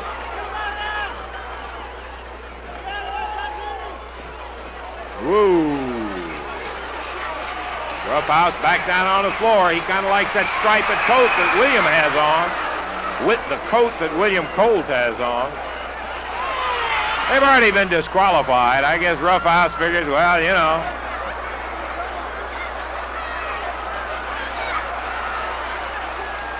Ruff going visited all the way out in the crowd. Colt decides to find his way back up to his brother in Dundee. And they win the match on a disqualification. Crowd objecting to it. Sentimentality that they have for the fabulous Fargos. Roughhouse, who has never been known to one to follow all the rules, flagrantly violated it when he hit the referee.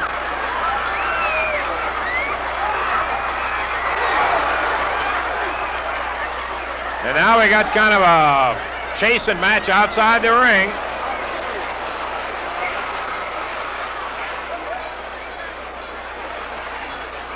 Referee Paul Morton has done a night's work in one bout here as he's trying to get the Colts and Dundee out of here.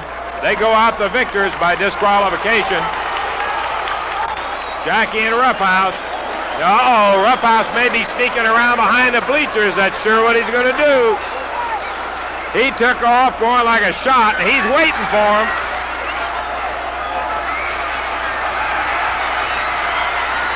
Way down behind all of that crowd, you may be able to see Roughhouse Fargo's head. He grabbed one of them and slammed him into that wire fence out of your vision down there. Oh boy. I think it's truthful to say there's only one Roughhouse Fargo, and it's a good thing. This is Lance Russell from the Memphis Mid-South Coliseum.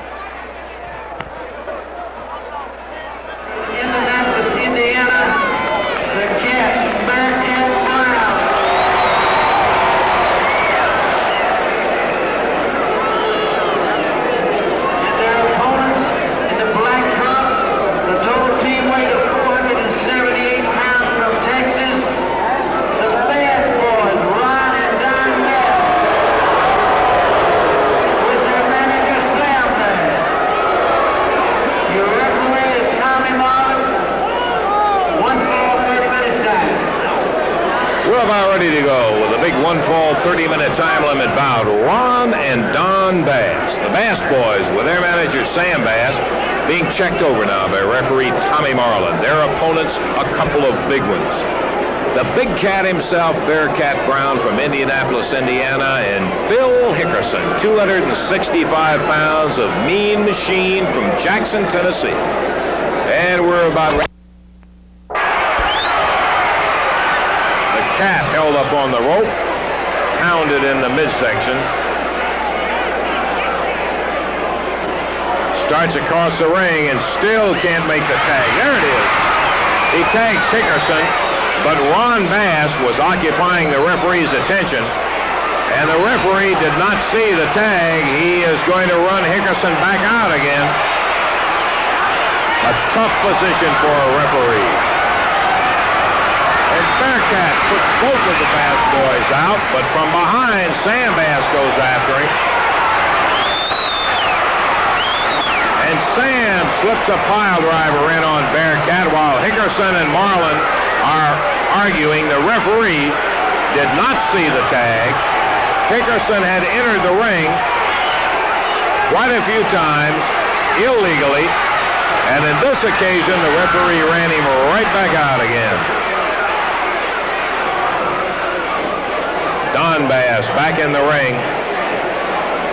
And the Cat, who had his opportunity and tagged Hickerson, but unfortunately the referee did not see it, is caught in the trap again between the two Basses as the 10-minute mark goes by with 20 minutes to wrestle. A jackknife. Hickerson and Don Bass at it, and here comes Sam in behind. Once again, Sam and that driver pounds the Cat down, and Ron Bass covers him. Referee Tommy Marlin counts 1, 2. I think he got him. Nope, he's still checking. 1. That's it. That's the third count. And unfortunately, the referee, who had to cope with a wild and woolly bout, missed the intervention of Sam Bass. And Phil Hickerson is letting him have the word. Ron and Don Bass, the winners. Referee Tommy Marlin.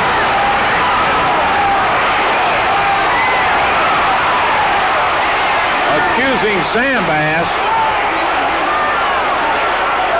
The fact of the matter is, though, the referee referee did not see it as he was involved with Phil Hickerson, and Don Bass, and Sam signifies to his boys it's time to get out of here. But Hickerson has other ideas. Oh yeah, here they go.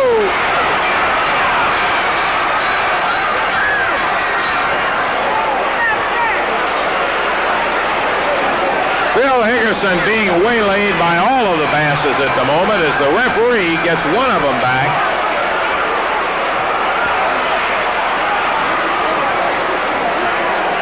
But Sam and Ron still in there pounding on Hickerson. They've busted his head open.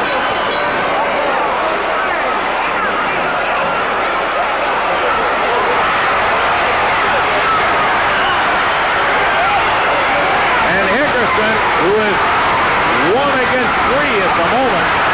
Here comes Big Al Green. Al jumps in there and starts to even things up. Remember that Al Green and Phil Hickerson at one time held the NWA Southern Tag Team Championship titles together. And Al Green comes in and tells the referee, what kind of carrying on is this? Bearcat Brown, who was put out of it by a pile driver. And there's a reversal.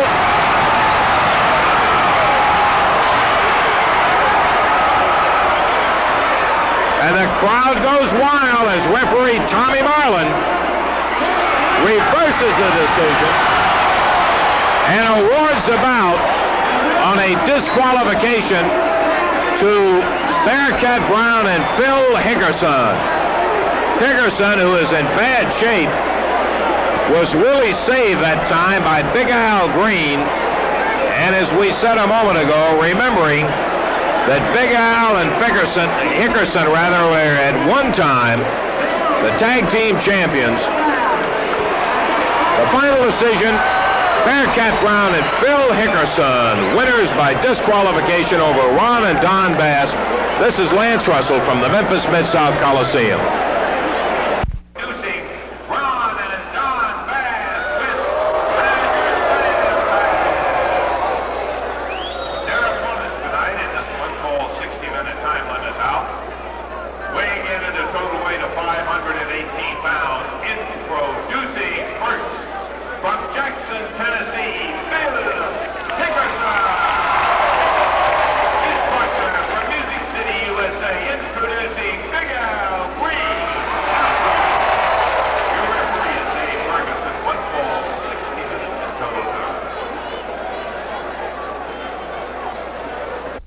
Hickerson slammed into the turnbuckle backward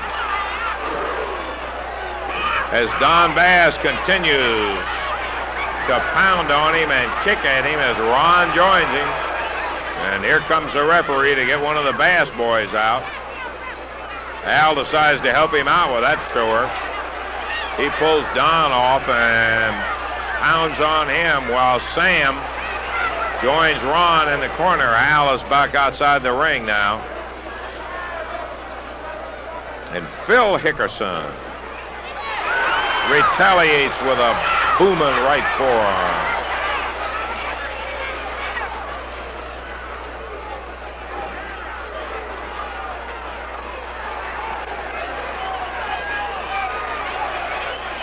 Sam wails away on Hickerson.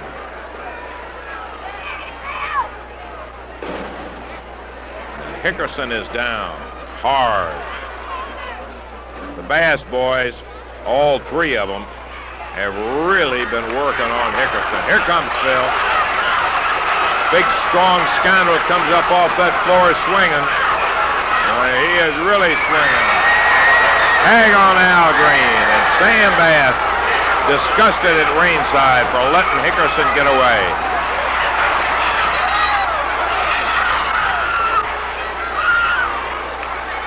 Big Al swinging that telephone pole with a neck breaker. Puts Donnie Bass down. Sam jumps up in the ring. Clubs Al upside the head. Referee pushes Sam out of the ring. 1, 2, 3, and I think that's going to be it. Don Bass is going to be your winner over Al Green. And so that means that the Bass boys have come out victorious over the very formidable team of Phil Hickerson and Al Green. And Al is after Sam.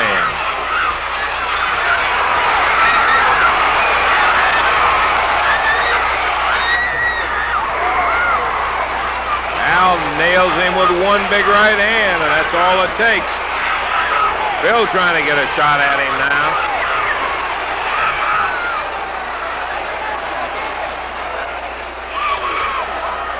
Don clubbed by Al, and so is Ron. The bout is officially over, though. With Sam's assistance,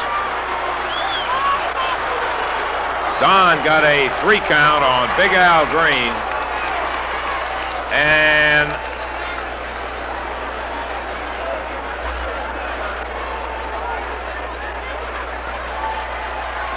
the crowd hollering.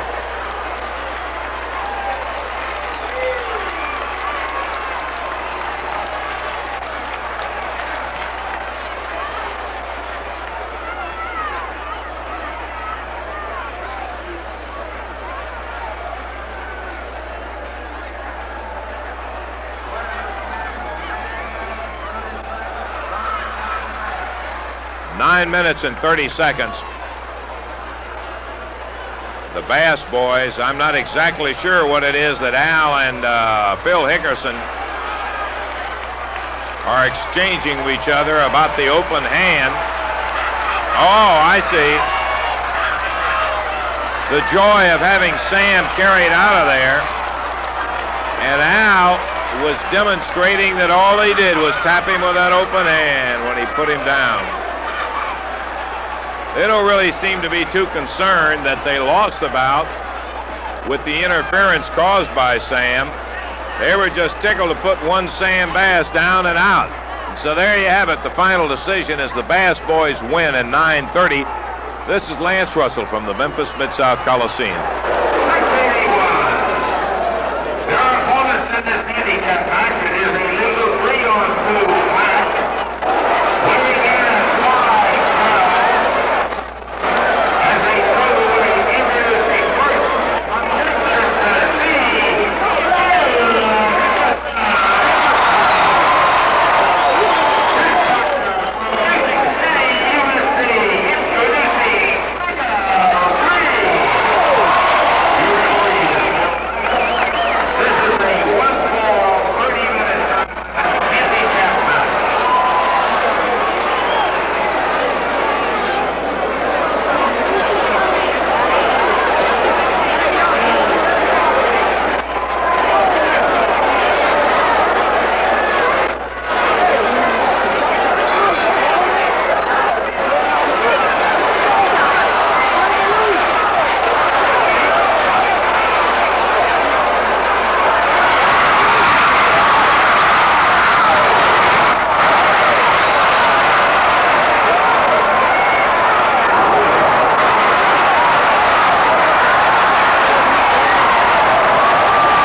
in this case, it's the three Basses, Ron, Don, and Sam, against Al Green.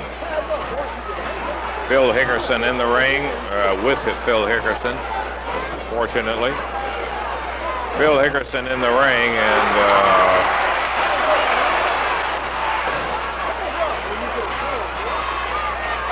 Sam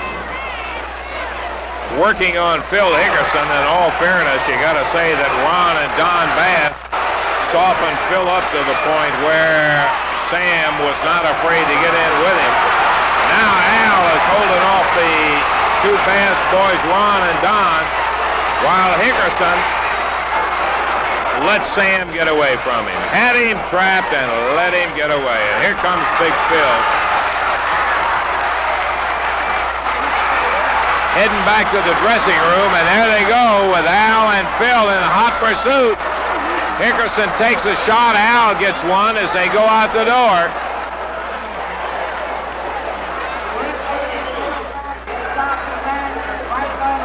The referee stops the bout with both teams of wrestlers out. And referee Bill Mack says, no, I'm sorry. You are out of the ring. The bout has been stopped. It is a no contest, and there is no winner between the Bass boys, Ron, Don, and Sam, and Phil Hickerson and Al Green.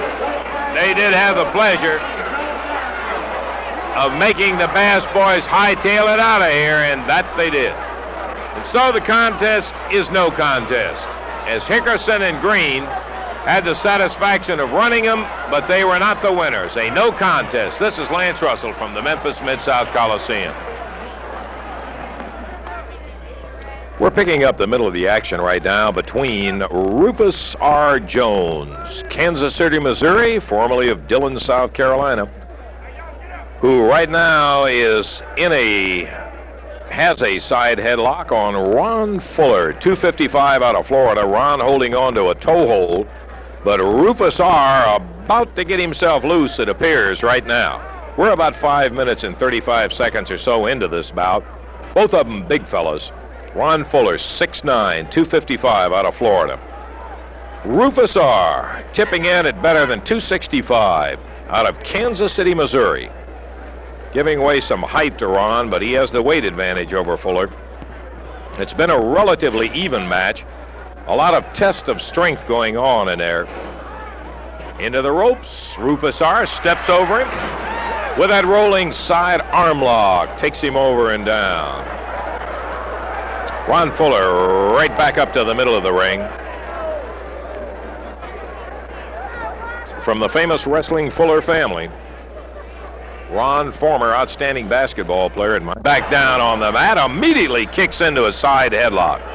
Furious action picking up right now as Ron Fuller holds I said side headlock, a head scissors on Rufus R. Jones. Fuller, who was slammed down into the deck hard by Rufus R., immediately kicked into a head scissors.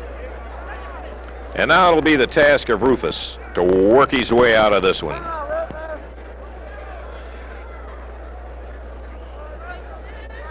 Rufus does it as he rolled up, couldn't hold on to Fuller, and Fuller slips quickly to his feet. He has a lot of speed for a man that size.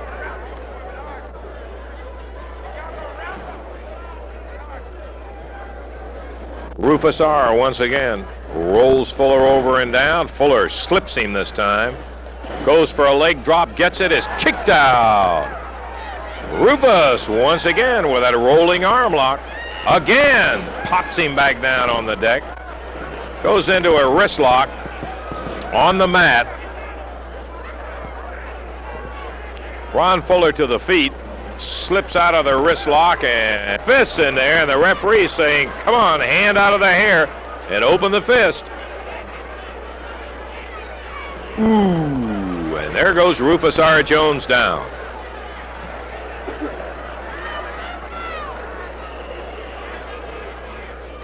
This time, Fuller using that upper arm, slams it down on Rufus R. head. Fuller getting on the mean side right now. Blisters Rufus with 4. Big right hands as the referee says, watch it. Uh-oh. Rufus shot one to the midsection, but takes a couple more right to the head. Fuller kicks him over backward.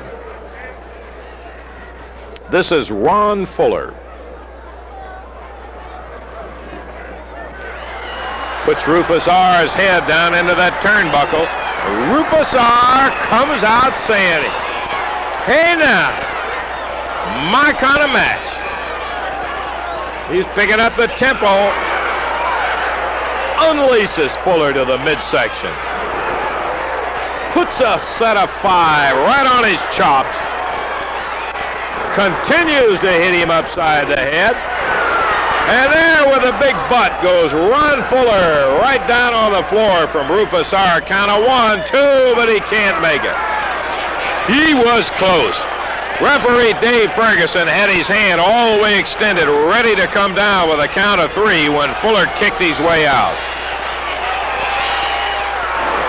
Once again, Fuller takes a right, then a left, and another right.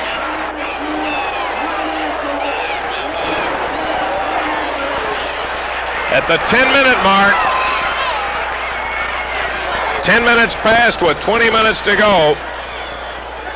Rufus R. now taking a decided advantage. Uh-oh.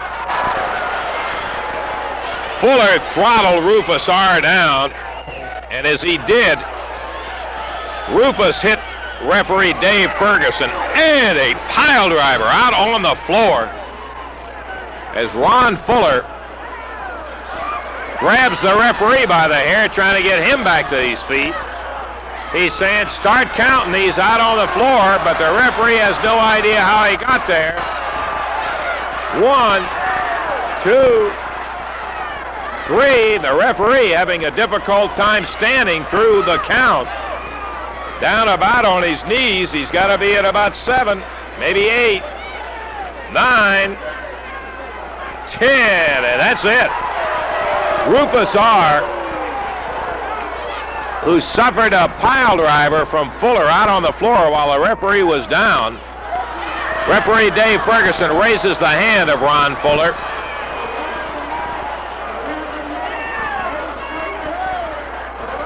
"11 minutes, 40 seconds, and the winner is Ron Fuller over Rufus R. Jones. The crowd not at all happy about it.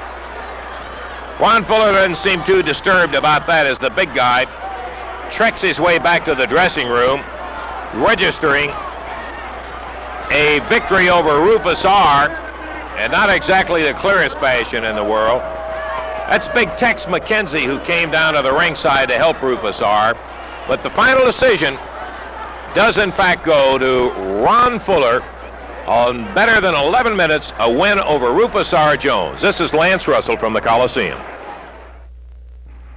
We move down the hall to another dressing room in which another winner is standing tonight. We're referring to big Ron Fuller, the 6'9", 255 Florida wrestler who went in against Rufus Jones tonight. And Ron, I have to make the candid statement that the fans did not care at all for the tactics that you used in winning tonight over Rufus R. Jones. But you started out the thing exactly right, baby. I am a winner, and I won tonight. And I left the big soul brother laying there flat on the floor. And I was standing in the ring with my hand in the air, and that's where it's at, baby. That's where the bread is, being a winner.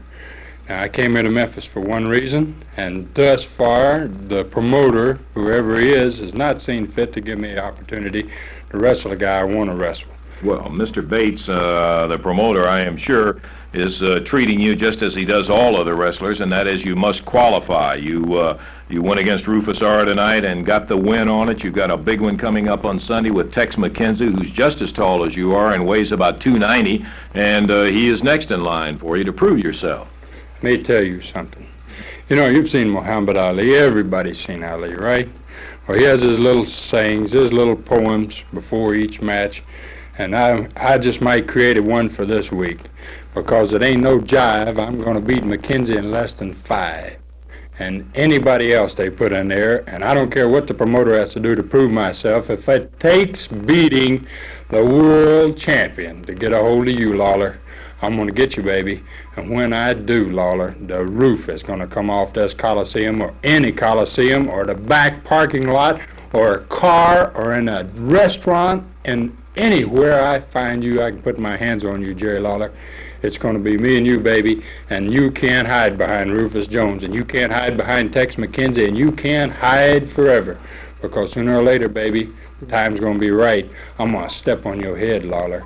Ron, Jerry Lawler is the king of Memphis, and his win record in Memphis is unparalleled around here, so I would think that it would take a little bit more than talk to scare Jerry Lawler. Let me tell you something. He's the queen of the country, and that's including Memphis. Now, Jerry Lawler may be just phenomenal here in Memphis, hiding under, is it Bert Bates? Bert Bates. Bert Bates. Hiding under Bert Bates' coattail, baby, you may be king. But when you get out from under his coattail, you better get your dress, queen, because you're going to get back on your throne and you're going to be without your crown because there's a new king in Memphis, and you're looking at him right now.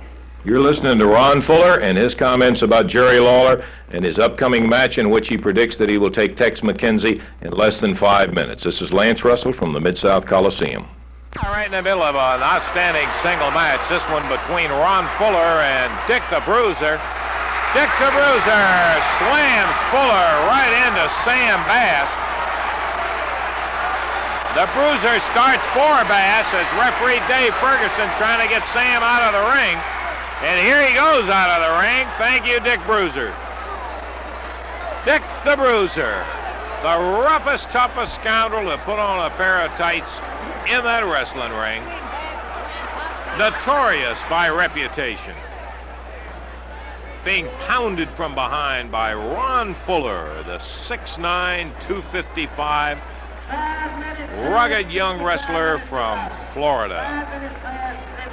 5-minute mark just passed. We have 55 minutes to go. Sam Bass from over on the ringside tabs Dick the Bruiser several times while the referee backed Dave Ferguson over to the other side of the ring. Here comes Bass up on the ring apron. Pops Dick the Bruiser one right upside the head, and the Bruiser nails Fuller as well as Bass. And here he comes down on the floor after Sam Bass. The Bruiser picks up the chair that Bass was supposed to be sitting in.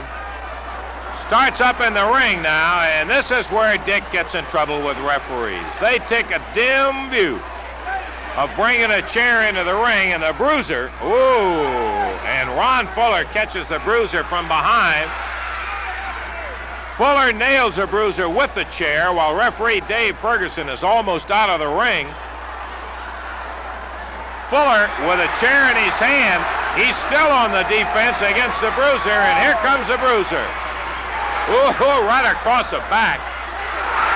There goes the referee. Sam Bass flailed with that chair. And the Bruiser cleans house again. The Wild Man goes over to the ringside, but Fuller comes back around on this side of the ropes. And let's see, is that going to be it? That's it.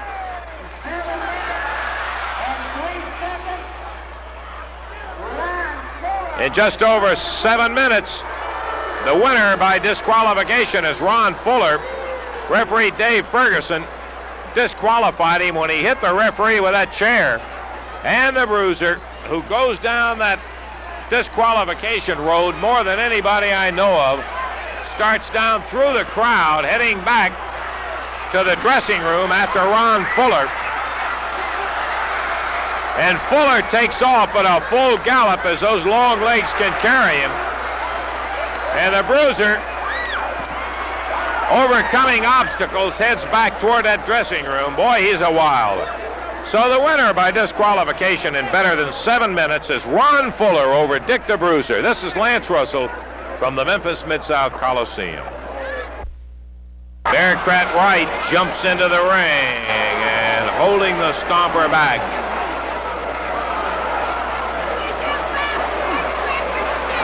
Bearcat trying to lead his giant away from the scene of action. Referee Dave Ferguson caught by a wild swing from Condrey.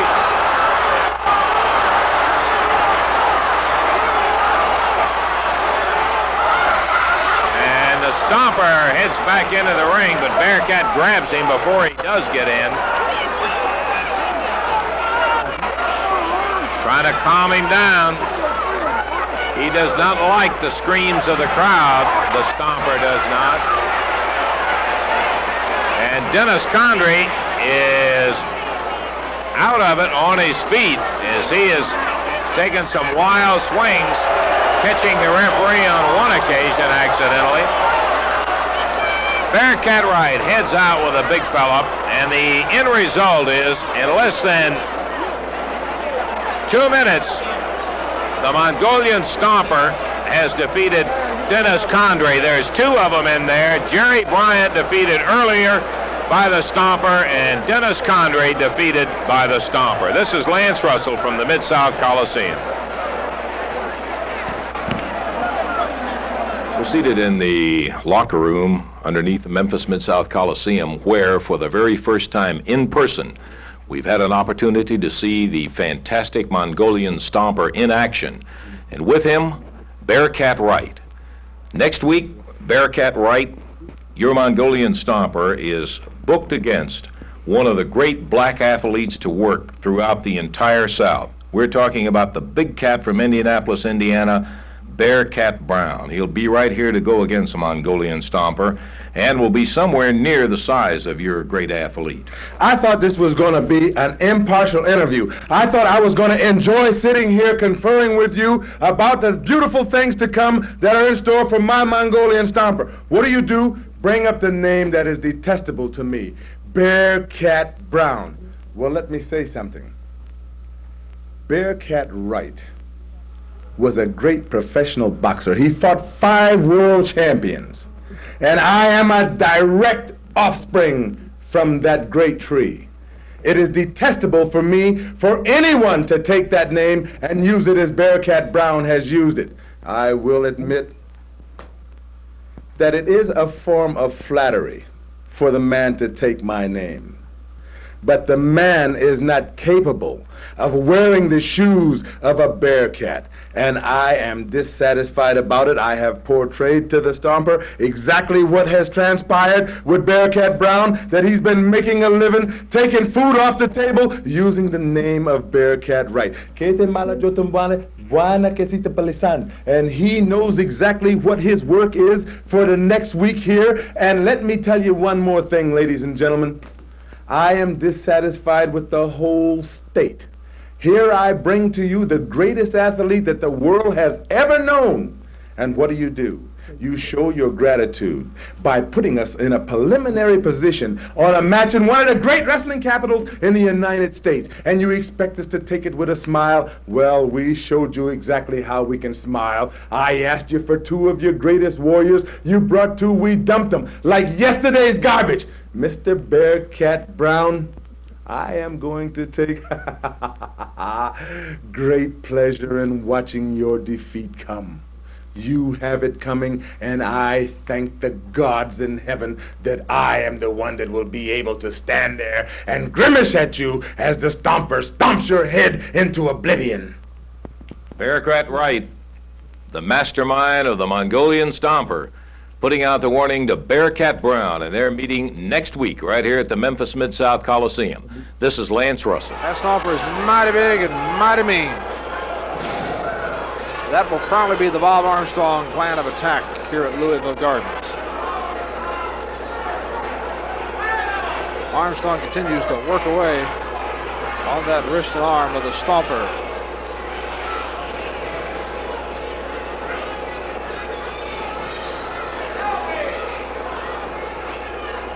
The Stomper, of course, gets his name because of one of his maneuvers is a Stomper trademark.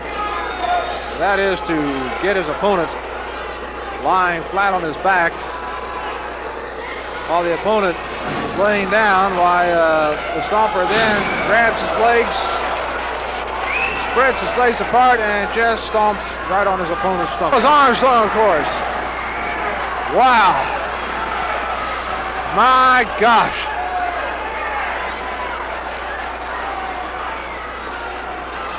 Boy, somebody's probably got some stitches in the head after that one.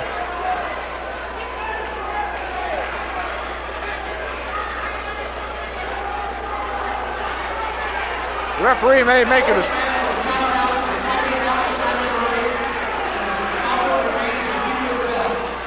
Okay, here's what happened, fans. The wrestlers were counted out for fighting outside of the ring. Now, both wrestlers were counted out. You see Bob Armstrong warning the Stomper. That Stomper is covered with blood. That's just unbelievable. Anyway, both wrestlers were counted out.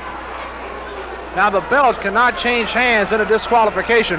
Therefore, the Stomper, as you see him now going out, limping out of the ring, the Stomper continues to hang on to the NWA Championship belt. He is just covered with blood. And now beer. Oh, my gosh. I think I'd run too if I was that spectator. Shame on Christmas. That spectator threw beer on a Stomper. I wouldn't do that for anything. I want to live tomorrow. Anyway, the belt does not change hands in a disqualification, so thus the Stomper hangs on to his championship belt. And as you can see now, I don't know if you get that or not. No, you can't see it from here, but they are ushering Bob Armstrong out, and he is just covered with blood.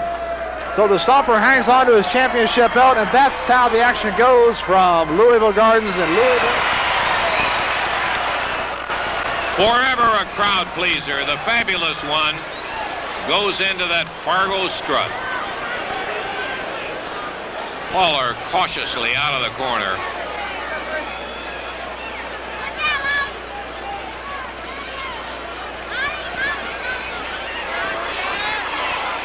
Referee Dave Ferguson warning Lawler about hanging on the ropes in there.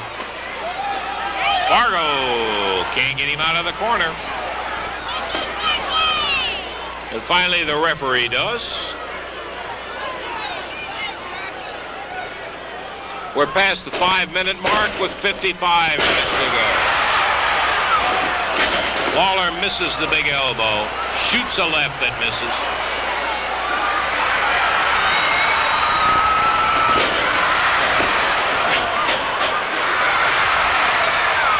And Fargo taunting Lawler, trying to make him lose his cool. We've seen within the last couple of months Jerry Lawler go full 60 minutes with the world heavyweight champion Terry Funk to a 60-minute draw.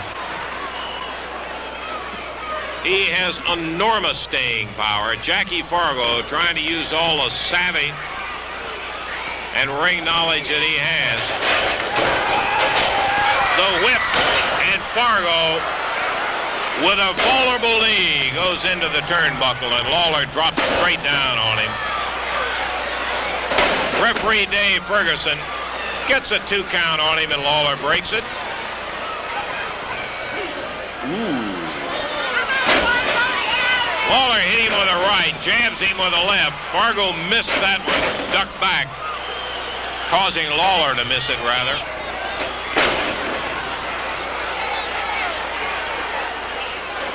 With a hand in the hair, the referee starts a count. Lawler doesn't need but a 2 count to send a right and a left stinging home on Fargo. Woohoo, yeah! And Jackie Fargo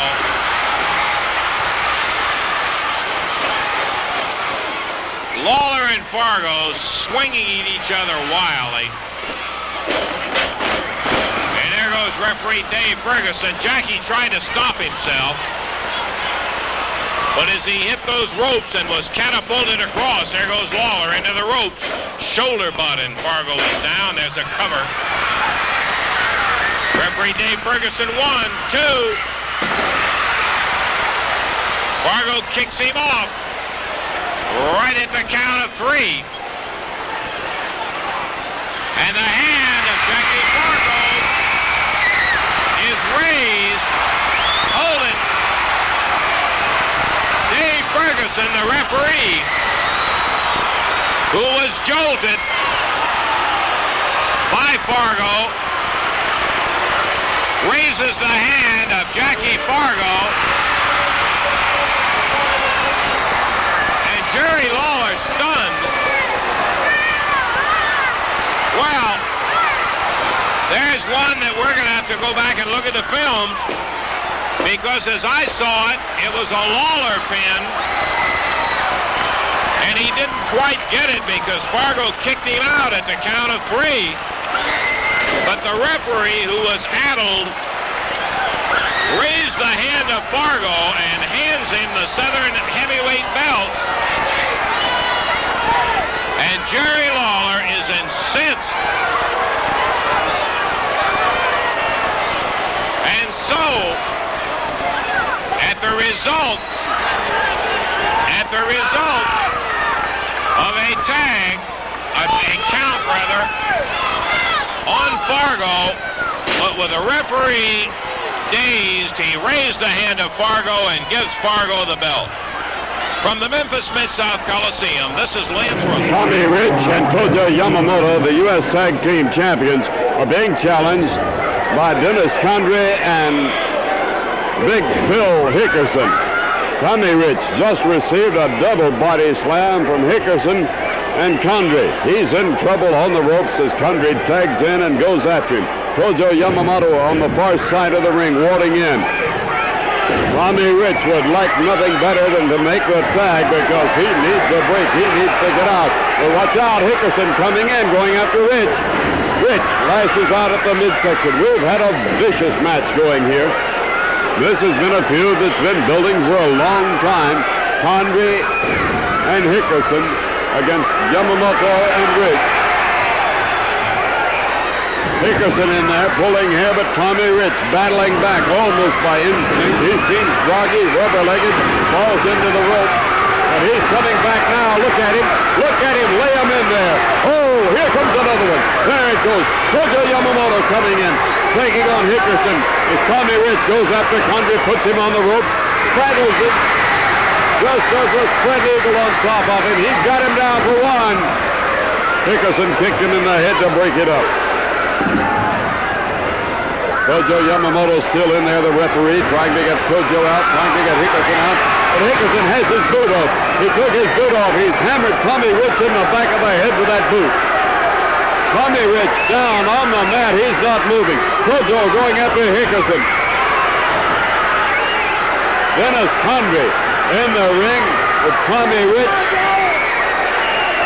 He's tied his leg up. He's got a string around his leg, his ankle. Now he's tying it to the rope. Tommy Rich being tied to the rope. As Tojo battles it out with Hickerson, the referee trying to separate them is not noticed. Tommy Rich tied to the rope. Now Condrey joins Hickerson and pounding down on Tojo Yamamoto.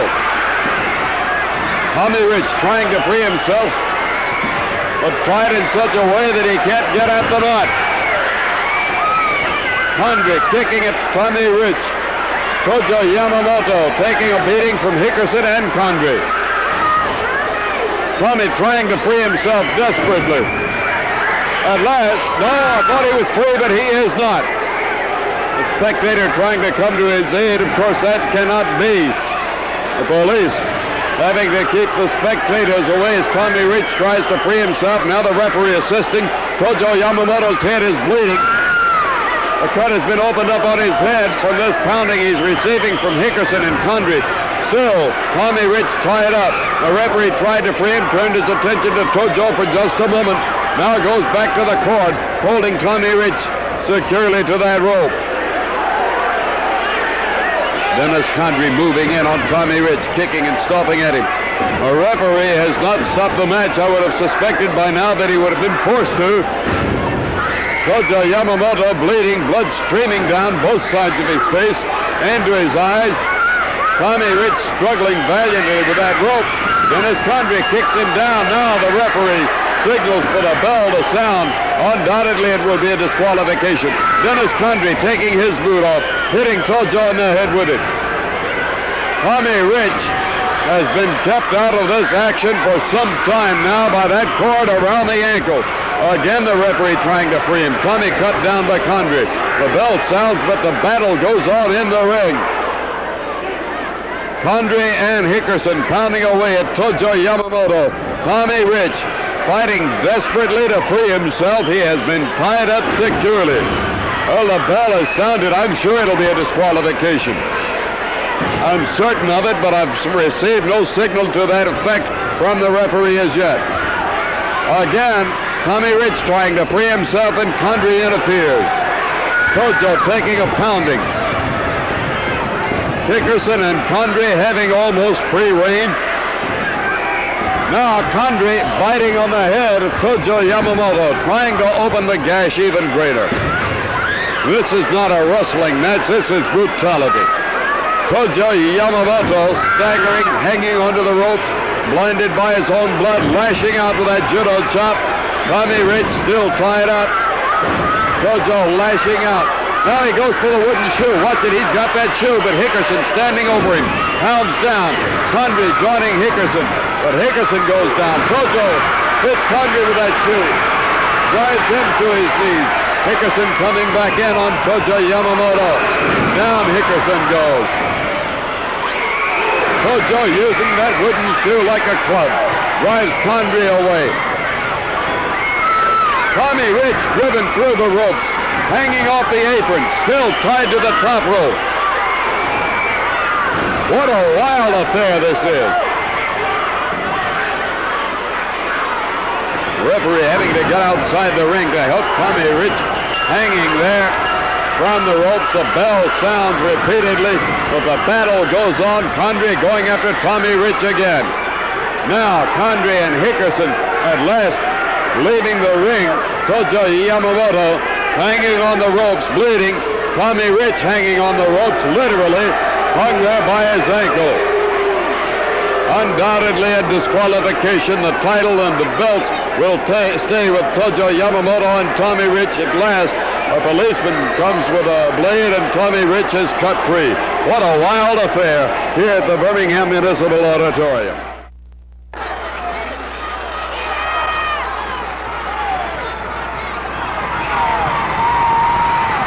Johnson thrown right straight into referee Tommy Sloan.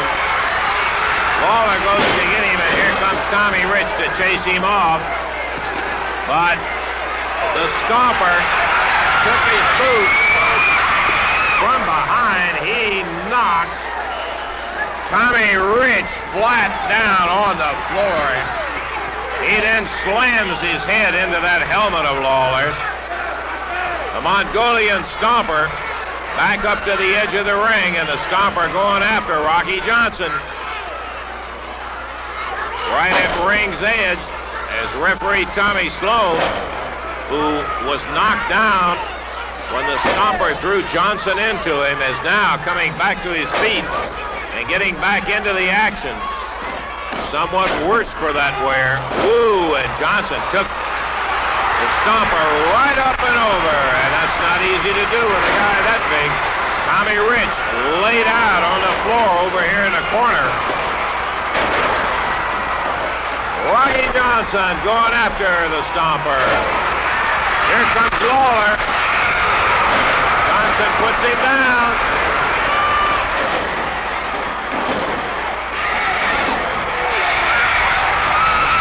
Woo! And Lawler hit him with that helmet, knocking him flat in the floor, but it'll be a disqualification in 9 minutes and 12 seconds. And while the Stomper holds him, Lawler slams him with that riding crop.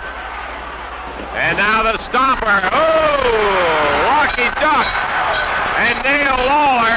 Here comes Tommy Rich, staggering his way back up to the ring to help out Rocky, and Rocky don't need a whole lot of help. On the floor, Tommy Rich rattles Lawler, and Rocky going after the Stomper.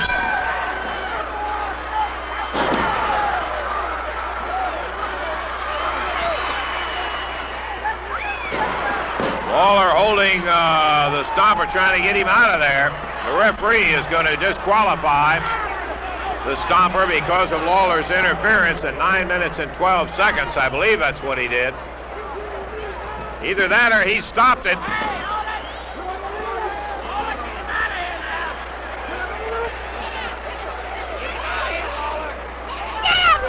And the Mongolian Stomper trying to head back into that ring to get at Rocky Johnson. Lawler holding him. And now the the stomper turning on Lawler.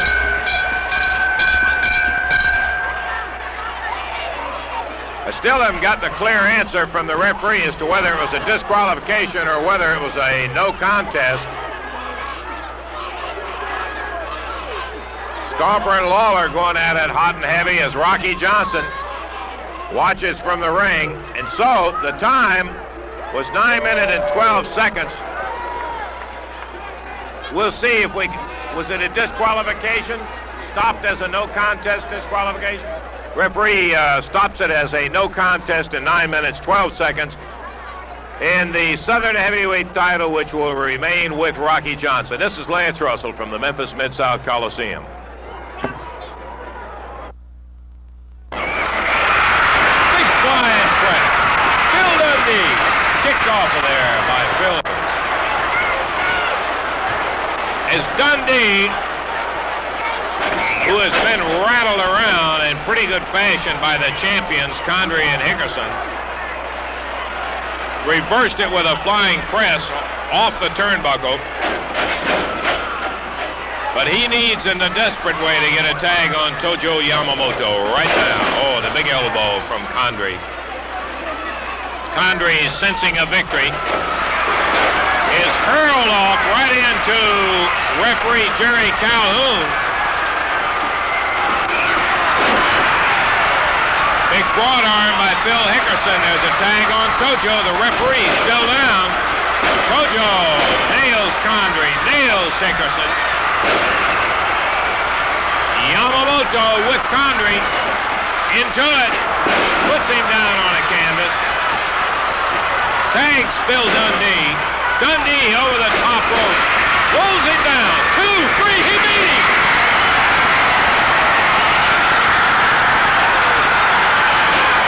Bill Dundee, Tojo Yamamoto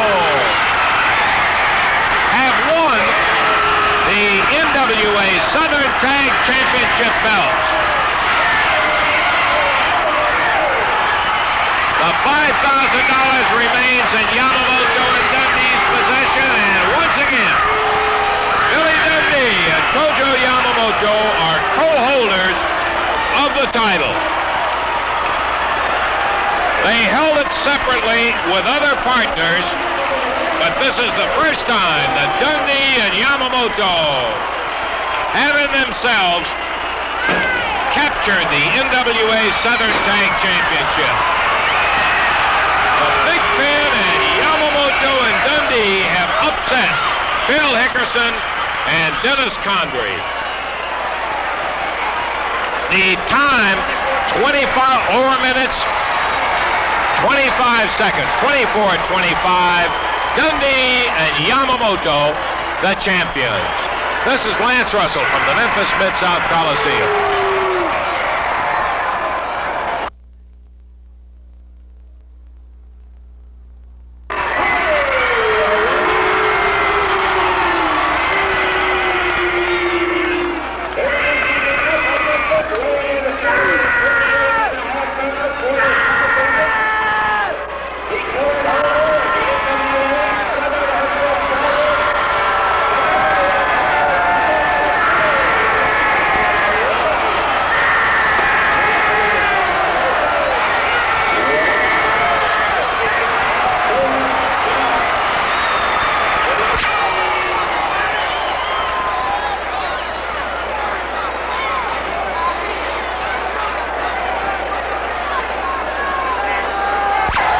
But at the moment, the King,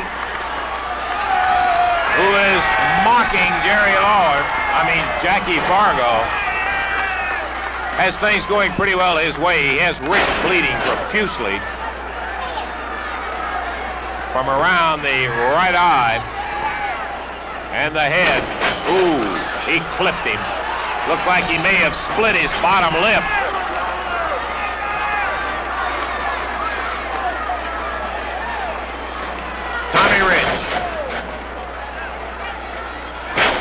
Takes another big right from Lawler. Referee Dave Ferguson warning him. And the youngster wobbling around the ring as Lawler really has him in serious trouble. He measures him and throttles him. Blisters Rich. And Lawler bangs away at him.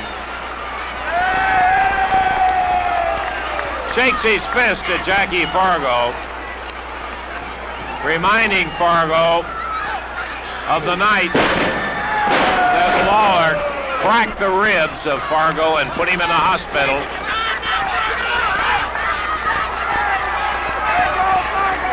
Lawler all the confidence in the world, as he always has, becoming obnoxious with it as he taunts Jackie Fargo and continues to slam Tommy Rich around the ring. Rich.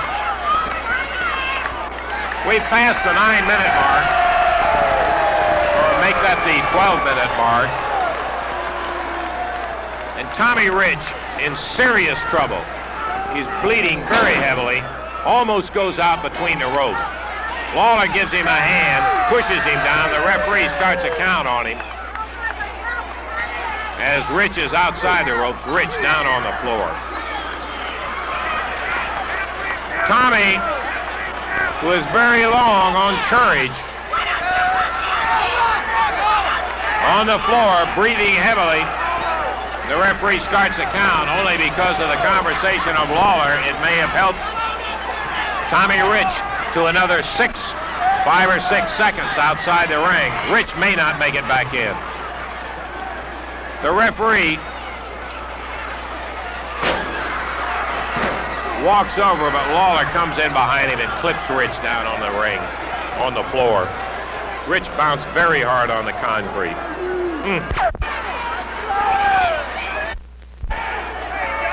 Lawler takes Rich inside the ring with a suplex and really splatted him all over. Fargo, up out of his seat, came to the steps, and Lawler came up off of Rich.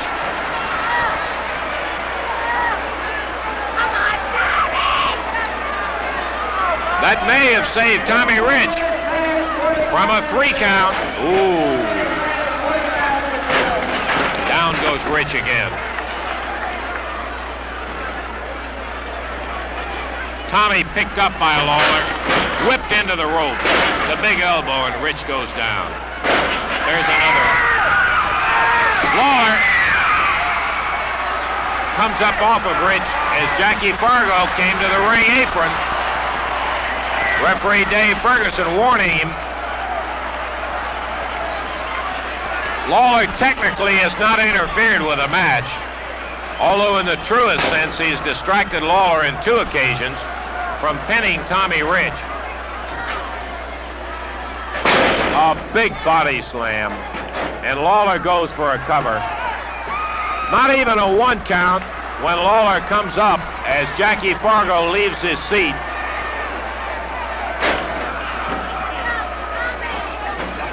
Ooh, Rich is a mess. Lawler pounding on him, picks him up, suplex, takes him over and down. Goes for the cover. Here comes Fargo, and once again Lawler comes up, hollers out at Fargo, come on in the ring. Lawler hollering at Fargo to come in the ring and stop all the horsing around, that he's ready for him. Referee Dave Ferguson trying to get Jackie Fargo back in his seat. Jackie had a ticket stub for the first row. Tommy Rich catches Lawler from behind, throws him into a jackknife. Tommy Rich has upset Jerry Lawler for the NWA Southern Heavyweight Championship. Fargo jerks Rich out of the ring.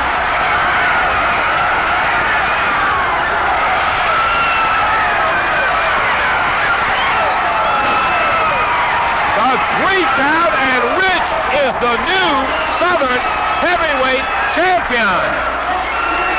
Jackie Fargo laughing at Jerry Lawler as Fargo helped Rich out of the ring, and Tommy Rich in very bad shape. Though the possessor of the Southern heavyweight title, Lawler, having a fit in the center of the ring.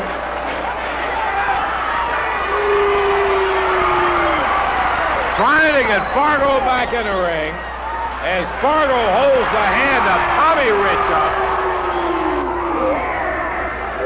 And Rich with the Southern heavyweight title, an incredible turn of events, as Tommy Rich being helped back to the dressing room by the referee in Fargo, and Lawler is absolutely beside himself.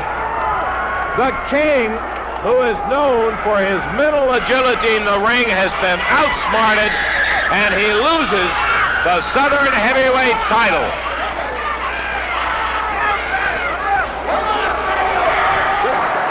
Puts him down. The Stomper puts his hand out to tag Lawler, and Lawler suddenly was absent. He disappeared from the corner, and there's a tag on Fargo. Once again, the Stomper goes down. Stomper wails him. Lawler telling him, you stay in there and get him, you get him.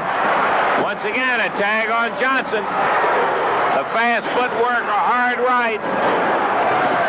The Cocoa butt. The Stomper comes to the corner to tag Lawler. Lawler refuses again and sends Stomper back at it. Tommy Sloan knocked down, and a Stomper, who has never been known to be a gentleman, brings Lawler in. He counts him out himself.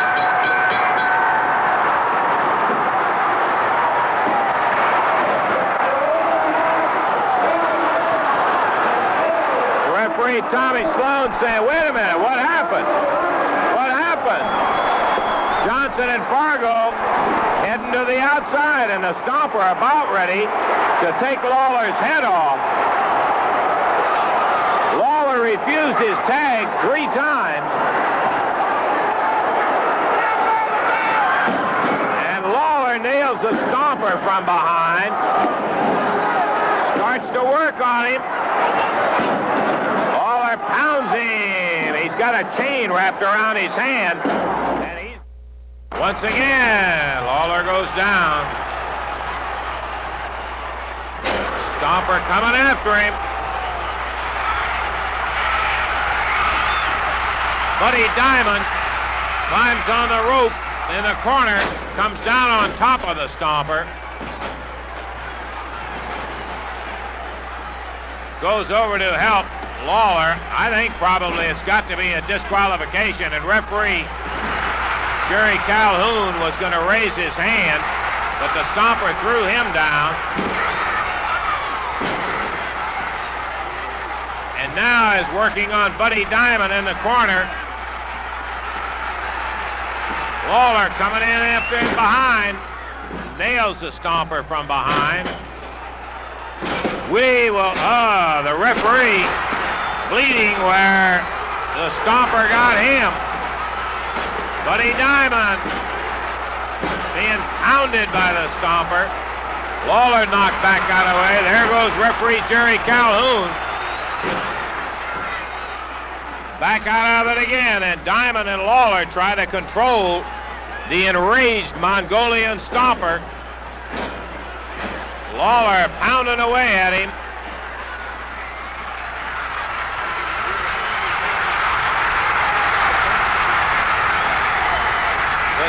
Here comes Rocky Johnson.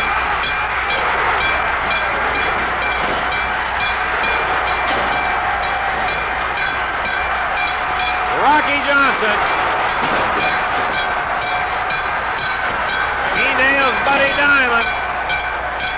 Lawler heads to the dressing room, leaving his private out here by himself. Buddy Diamond staggers his way, and Mongolian Stomper, in a rare display, grabbing Rocky Johnson for helping him out when he was hurt and held between Diamond and Lawler. The eventual outcome is going to be a disqualification on Lawler for Diamond's interference, but Stomper is not interested in that. And so the final result, the Mongolian Stomper wins on a disqualification over Jerry Lawler.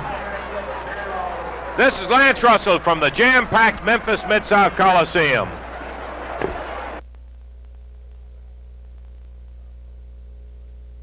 We're in the dressing room at the Memphis Mid-South Coliseum where an incredible battle just took place before 11,200 people, in which the Mongolian Stomper won by disqualification over Jerry Lawler. Stomper, I've got to ask you this. The referee was in there trying to raise your hand to give the match to you, and you refused to let him put your hand up in the air. Lance, I made a promise to the people of Memphis last week, and by getting my hand raised on a disqualification is not what I want. That to me isn't finishing Jerry Lawler off. I promised him I was going to bury him in his own trench with his rats with him. And like I said, he got disqualified. The referee wanted to raise my hand, but I didn't want him to raise my hand. I want him to raise my hand when Lawler's laying in the trench.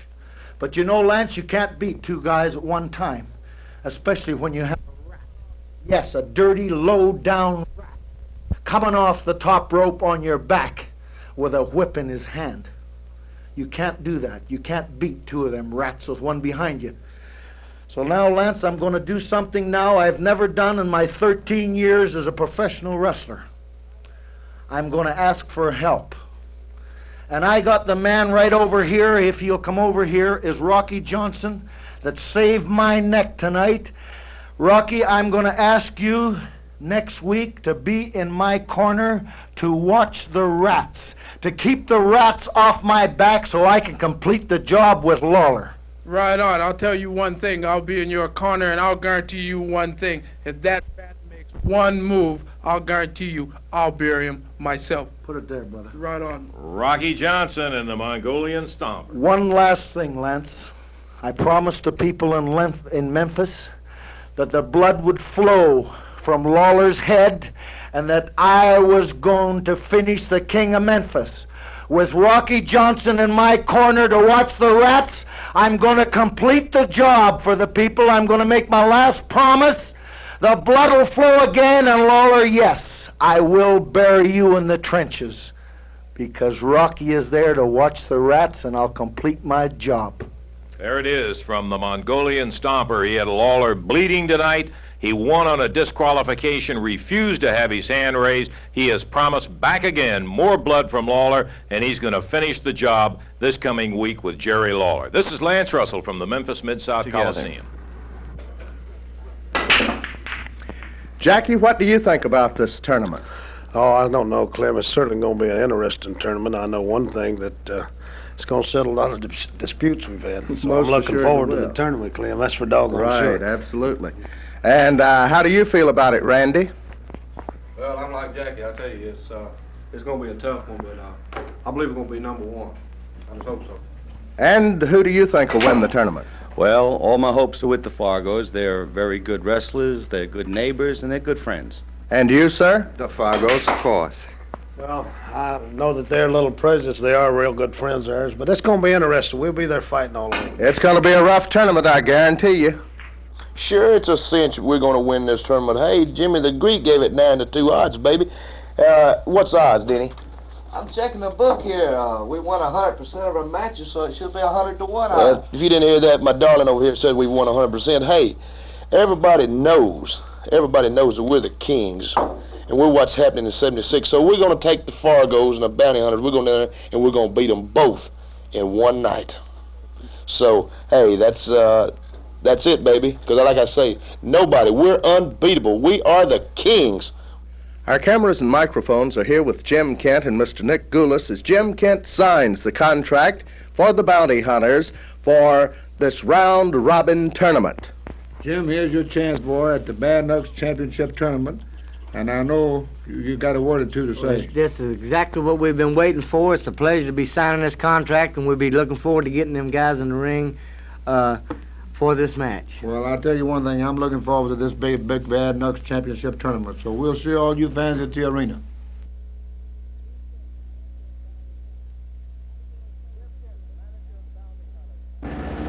Jim Kent, the manager of the Bounty Hunters. How do your fellows feel about this round-robin tournament? Well, let me tell you something. We have our differences with Fargo. We've had our differences with Condrey and Hickerson. We've had our differences with a lot of wrestlers. But I'm telling you now, my men are in shape. They're ready to take on any of them that comes along. Because I can assure you that we're going to win this. This is going to be a rough tournament. You'll be wrestling tough teams, and you'll have more than one match in a night. Yeah, well, I tell you what. You see this man here, 250 pounds right here, 255 pounds. He's in shape, he's rugged. I got another one that's working out right at the moment because he's a fanatic about working out. And he's in such fine physical shape that these men can have 10 matches in one night and still come out victoriously. All right, well, thank you very much. Well, it certainly looks like they're ready for the round-robin tournament.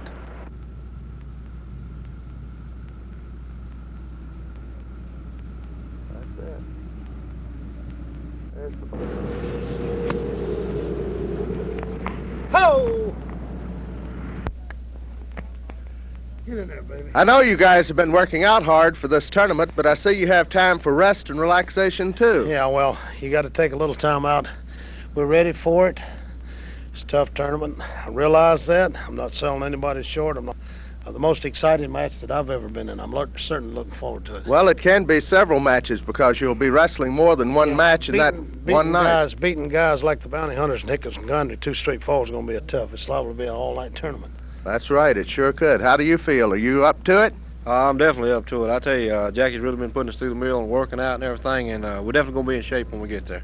Okay, good luck to you guys. Thank you. We're looking forward to the tournament. I want to say that we hope we come out on top, but it's going to be a tough tournament. I think the man that's in condition, the team that's going to come out victorious. Did you see me hit that good golf shot? Man, that was beautiful. See you later. Excuse me, Mr. Hickerson and Mr. Condrey. Could we get your comments, please, on this round-robin tournament before you leave? Sure, we're going to win it. Everybody knows we're going to win it. Hey, we done beat these Bounty Hunters. We've been beat the Fargos. We're going to beat them both in one night because we took advantage of. We done beat that Randall Fargo's brains out. We beat the small Bounty Hunters' brains out. So what more do you want? So now we're going to take them both down there and we're going to do it all in.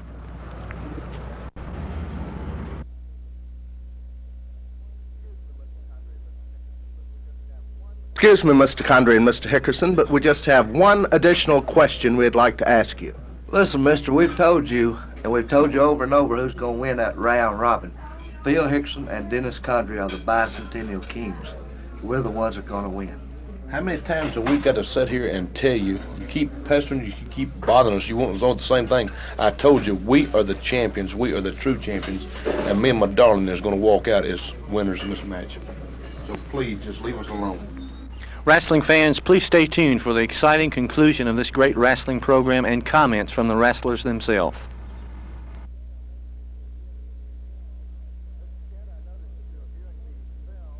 Mr. Kent, I noticed that you're viewing these film of the... Is this part of your strategy of this round-robin tournament? That's most definitely true because we want to watch each and every mistake that Condrey and Hickerson, Fargo, and any of them makes. Any mistakes that they make, we want to watch it so we can take advantage of it.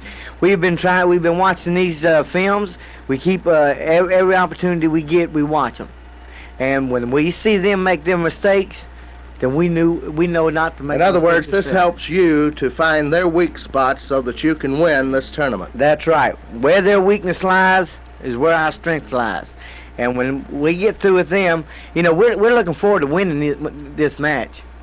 We're going to win. There's no two ways about it. Well, it's a rough, tough tournament, and it all takes place in one night. It's not stretched out, so you could be wrestling 2 or 3 times against top teams. That's right. This is going to be our roughest match since in our career, since we've been together as a team. And we're well prepared for it. These men have been working out constantly. We've been observing these films and watching them, and that's exactly what we're going to do. Okay, let me get back and let you watch the film.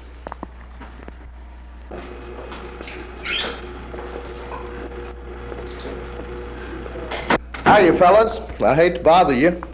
Randy, how are y'all doing with this tournament coming up? Oh, I tell you, that Jackie's really been putting us through the mill here, Clem. There's one thing about it, we're going to be in shape whether we win or not. Yeah, it looks like it. Hey, Jackie, can I talk to you for a minute? Get out of here, bird legs. Start doing something. Well, are you working out hard?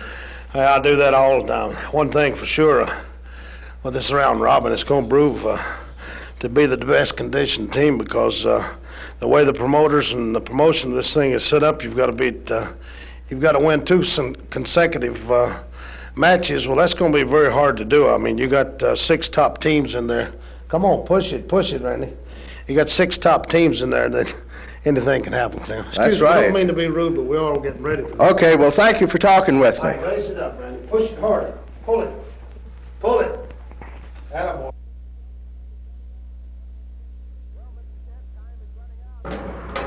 Well, Mr. Kent, time is running out. The tournament's this week. Are the bounty hunters ready? Hey, my men is always ready. They set on go 24 hours a day.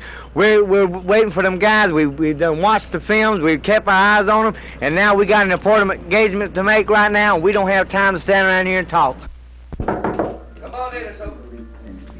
Excuse me, Mr. Connery and Mr. Hickerson, but there's one more question I'd like to ask you about this round robin. Let me tell you something, mister. Get out of this room right now. I'm sick and tired of you, and I'm sick and tired of this round robin. Get out of here, Dennis. What's wrong with you? Just have some peace and quiet around here, goof.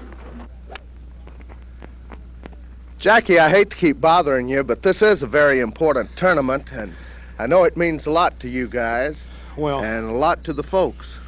Yeah, it means a lot, Clem. Doggone it, seems like, come on over, Randy. Seems like we've had a lot of troubles with Hickerson Condrey and the bounty hunters, and they've had trouble with each other. I don't have any love for either team. That's right. And I assure you that we're going to put every doggone ounce of wrestling ability we have in there to win the tournament.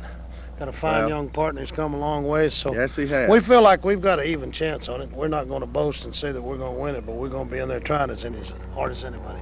Well, Randy, it won't be long now. Are you as confident as you were when you started? I believe it might be a little over. I tell you, all I can say is just we're going to be down there. We're going to be in shape, and we got it right here. Mentally, I just know in the back of my head we're going to win. We've worked hard for this tournament, Clem. I hate to keep bothering you and run him around enjoy the your golf. game. Him ride. I do the riding, he runs. Oh, you do the riding and he does the running. Well, I want to see this. Good to see you.